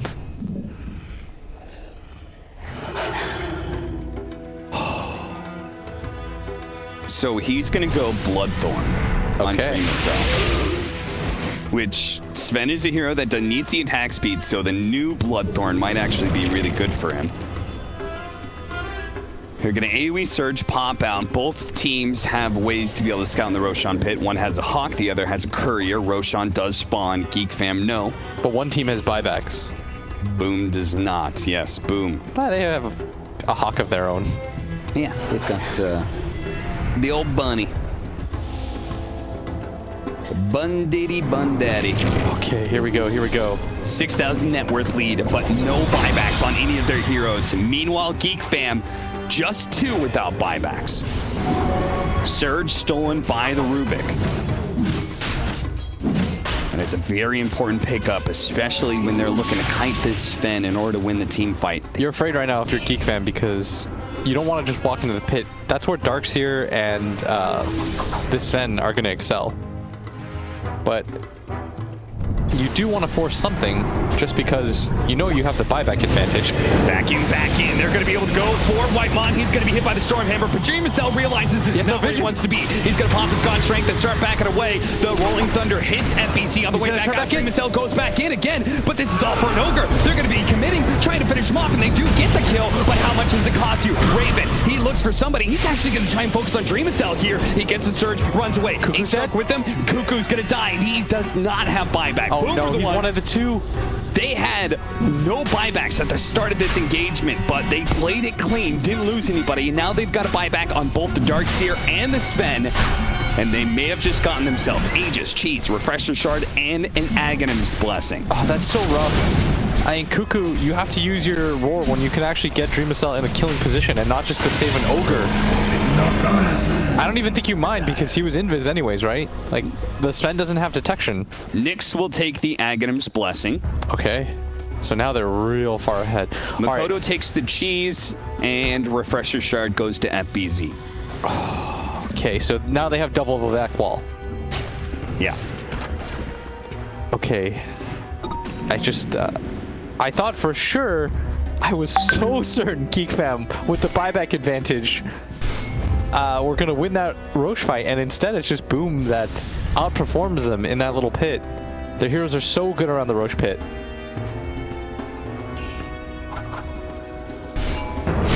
And surely now, with all these advantages, no buyback. A force sap into the Rolling Thunder is going to be the start of this small hold. They're going to be able to get a lot of damage on it. Nice stun out. Carl really pumps it out right now. Dreamicel's going to try and heal up with a Satanic, but they're hoping to be able to find them do. They take away the Aegis from it. There's still no Cuckoo, though. Dreamicel still has his BKB, but no Satanic, no second life. Hyde with his Aghanim's Blessing. And that's just that second life. Safe space. That Aegis advantage is now all of a sudden gone. Yeah. They still had the cheese on the Makoto, but it goes to show this Sven, even without any damage from the Lycan, that was pretty much just the Pango. Yeah, it was just the amount of poke that they have. They sent out a stun by Zephyr, lay out some Ogre Fire Blasts. Yeah, I mean, the late game multicast does a ton of damage. If he can get to level 25, get the Fire Blast damage, oh boy. Dude, this is my favorite game of this year. Things are... The swings. If you're a fan of either team, I have no idea what you must be going through right now. Dude, if you're, all right, weird thought, but Zephyr is trying to build an Aghanim Scepter. Do you even want the Aghanim's version of Stormhammer? You don't. If you're Rubik? I actually think that hurts you. Cast yourself into that fight. You. A lot of the other abilities would be sick to get, of course. It does give you invulnerability, though, so you could blink out. Yeah. It's just awkward. Okay, let's see. We're approaching an hour-long mark. This is the longest game that I think I've seen so far in this patch. Another 9 minutes, and we will be in Tier 5 item category. And then anything can happen. We can revisit the worst item discussion. But is Boom going to let it go that far? And they backed up to farm. They do not have a buyback still for another minute or so. Yeah, and Boom's lead is pretty massive now, 20,000. But as we know, none of these gold leads really matter that much. Yeah, you're also getting to a point where Sven's going to cap out. Yeah. And he can drop treads for another item because of Surge, but... I think he'll do that. If he needs to, he could just get Rapier and just try to go for like the one-shot dings. He still has Moonshard as well, actually. Yeah, he's got options here. He still has... He has plenty of room to grow. He has not hit his peak just yet. So perhaps this game has not reached a peak. Is a jump forward from Makoto. That was ambitious. Gotta be careful there, friends. They're all about to have buyouts, and I don't really know how either side wants to approach a fight anymore. It's become so weird. Yeah. Whenever any team tries to go high ground, they immediately lose. And when it comes to the open field, it's a mixed bag. Really, this comes down to Cuckoo. If Cuckoo gets a good roar off, I feel like Geek Fam can win. If he doesn't, then the open space just benefits Boom's lineup so much. But the X factor is like, they always have the vision advantage because they have Beastmaster. Right.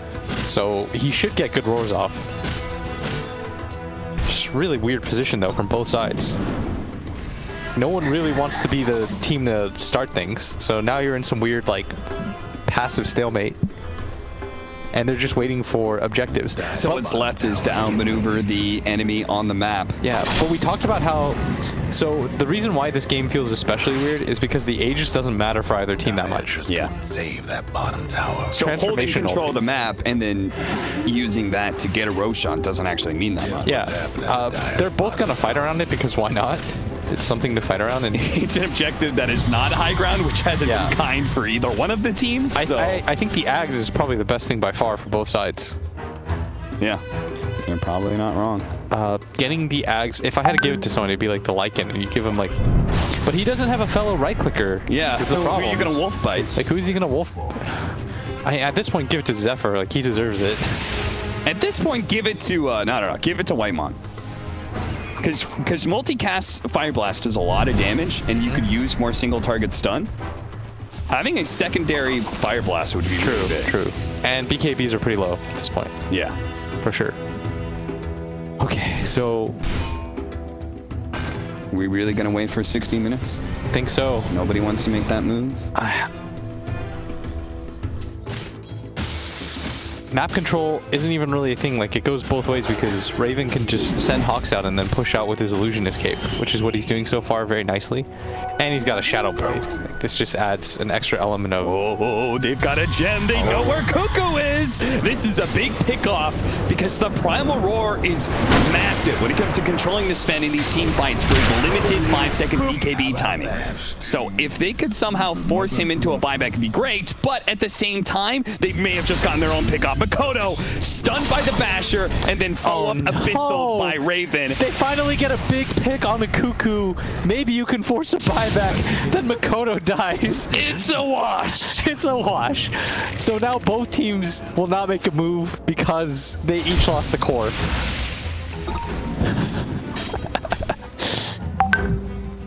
Nothing happens off of it. Just nothing happens. I was so excited. I was like, Cuckoo died. Maybe they can go for it now. All right, 60-minute items and level 30s.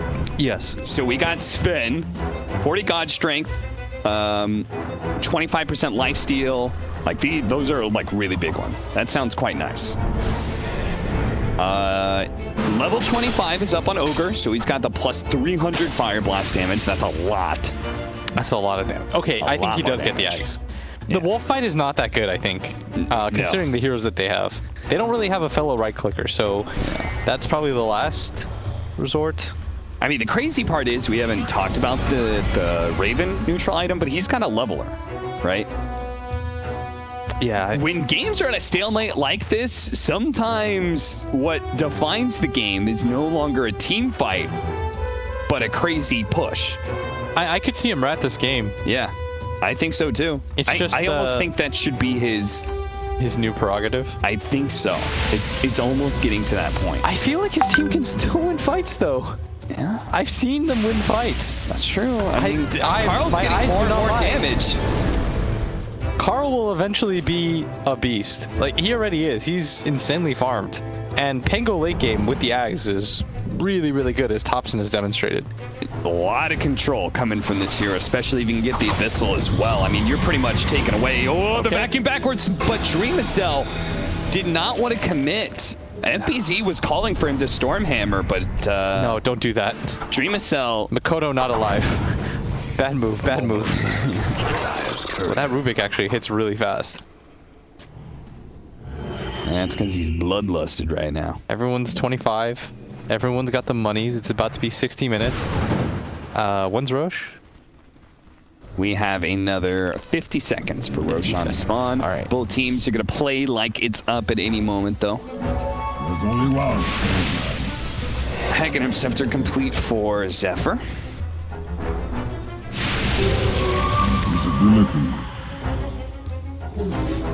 What is the Darkseer? Oh, the increased wall length. What a terrible axe. Have you seen it? No. Is it super long? Massive. It's massive. Okay. But it doesn't do the parallels? Parallel I mean, walls? if you get the parallel as a level 25 talent, what did he take? Then you would have two massive. He took the AoE. Yeah, that's right. Jigsaw. Not going to be able to save Kensku here, but he's going to be able to get a two-man stun. He leads up with an Aeon Disc, actually pops on his Zephyr, and he gets immediately Primal Roar. They try and put a Lotus Orb on a Dreamacell, but he's still being focused down by Raven. The Abyssal Blade actually bounces back on a Raven. He's healing. He's healing a little bit with a Satanic. Another vacuum back in. Oh, he actually healed enough. He's going to be dying, and Makoto, he now makes his entrance in the fight, controlling up Carl. Carl still stunned, hit by the Impale, followed up by a nice Meteor Hammer. Hyde perfectly controls the fight. They wipe 4 from the face of the earth, and they're going to be able to get Whitemon as well. Surely they've got a stun somewhere in the bank. They do not. They were so close to killing Dreamocell there, and that would have turned the fight alone. Okay, Roshan is up. Buybacks are available for Geek Fam. Man, they were so close to killing him, and then he just turns, takes 2 swings, heals so much off of that. I think maybe Raven just had all in commit to trying to kill him rather than getting out. Yeah. And who does this next Axe go to? I have to think it's, everyone else has one. Yeah. Gotta be Grimstroke, right? I think literally everyone else has one. All other 4 heroes, right? I might be wrong here. I mean, yeah. You are correct in that. Even Darkseer has There's no one else at this point. by default, he has to receive it. All right, congratulations, Kezcute. You've All been right. upgraded to a 4.5 So position. now they are in such an advantageous position. They have to force some buybacks here. A 40,000 net worth lead, a 20,000 experience lead. Dota Buff says you've got a 75% chance to win this thing. Vacuum, blink in. Makoto follows that up, goes straight for Zephyr. Zephyr no longer having the A on disc for another 2 seconds, but he survives long enough. Gets back to the fountain. He's going to be fine. the Darkseer But here Tier somehow. 3, it is already dead. Hyde quickly burrowing back into his little hidey hole here. They want more than just this Rax, though.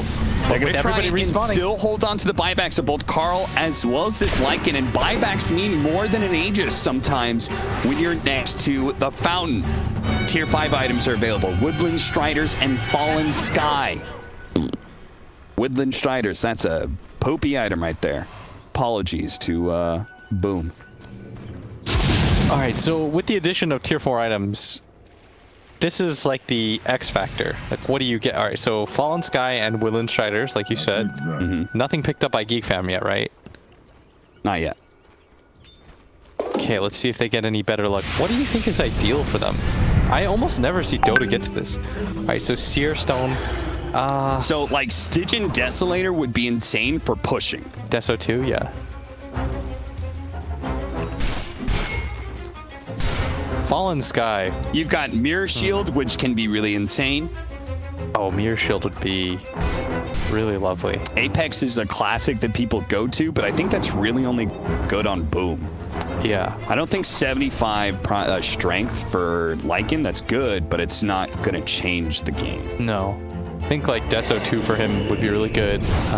Triton legitimately can be great. Book of the Dead. Dude, Book of the Dead on a Book of the Lycan. Dead. Oh my god. All right, that could be it.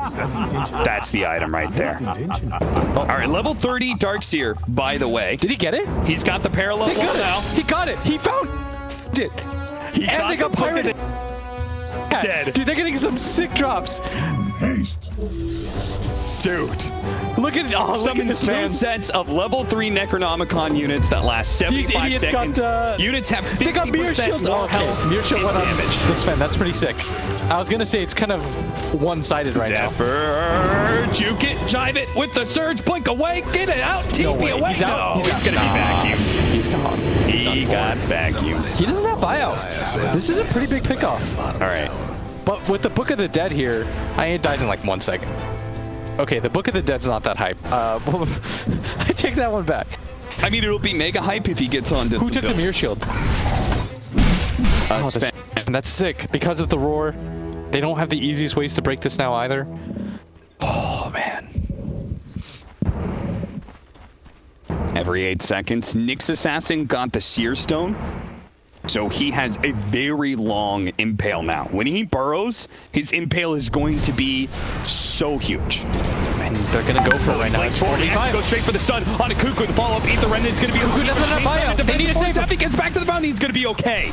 He's saved thanks in part to the Rolling Thunder of K. And Kezcute is taking out Kezcute. That's going to be pretty big. His link is going to be popped, though. Dream Cell, he's trying to focus on him right now. They really need a disarm right now. That's going to be the Fire Blast coming in. Chain setting up Dream Cell while Raven focuses on the other heroes. He's already killed the Nyx Assassin, who quickly buys back. There's that gigantic parallel wall. It's hard to fight in this area. Carl, I don't think you want to be here. The link is going to be able to pop that stun coming out.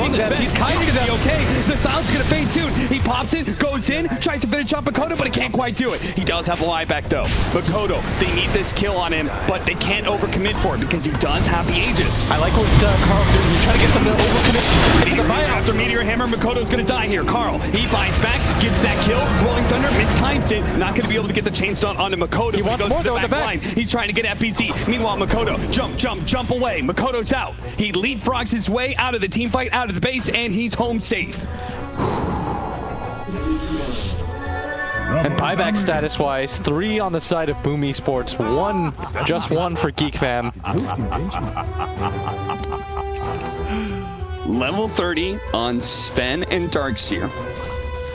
Level 30 soon on Void Spirit. That comes with the Dissimulate AoE stun for 3 seconds. And with BKBs running this slow, and the amount of AoE that they have on top of that, they have multiple multiple ways to set that up. Yeah, I mean, he has Fallen Sky to start a stun. Yeah, look eat at the this. Remnant, Geek Fam, and they're going for the win. If they could catch one of the 2 supports, they don't have buyout. Yeah. So you could, even if the cores have buyout, it's really the supports that are acting as the disables for them. You just need to get the creep wave close enough to the base that it unlocks backdoor protection, and then Raven, he can just go for it. Another tier 5 item, Ex Machina. It comes with the refreshing of items, not abilities, but it does also give you a ton of armor. I think it's 20 armor. Dude, Zephyr's still rocking a keen optic. If that doesn't say something about that item. Zephyr, please. Whitemon's still rocking the craggy coat, man.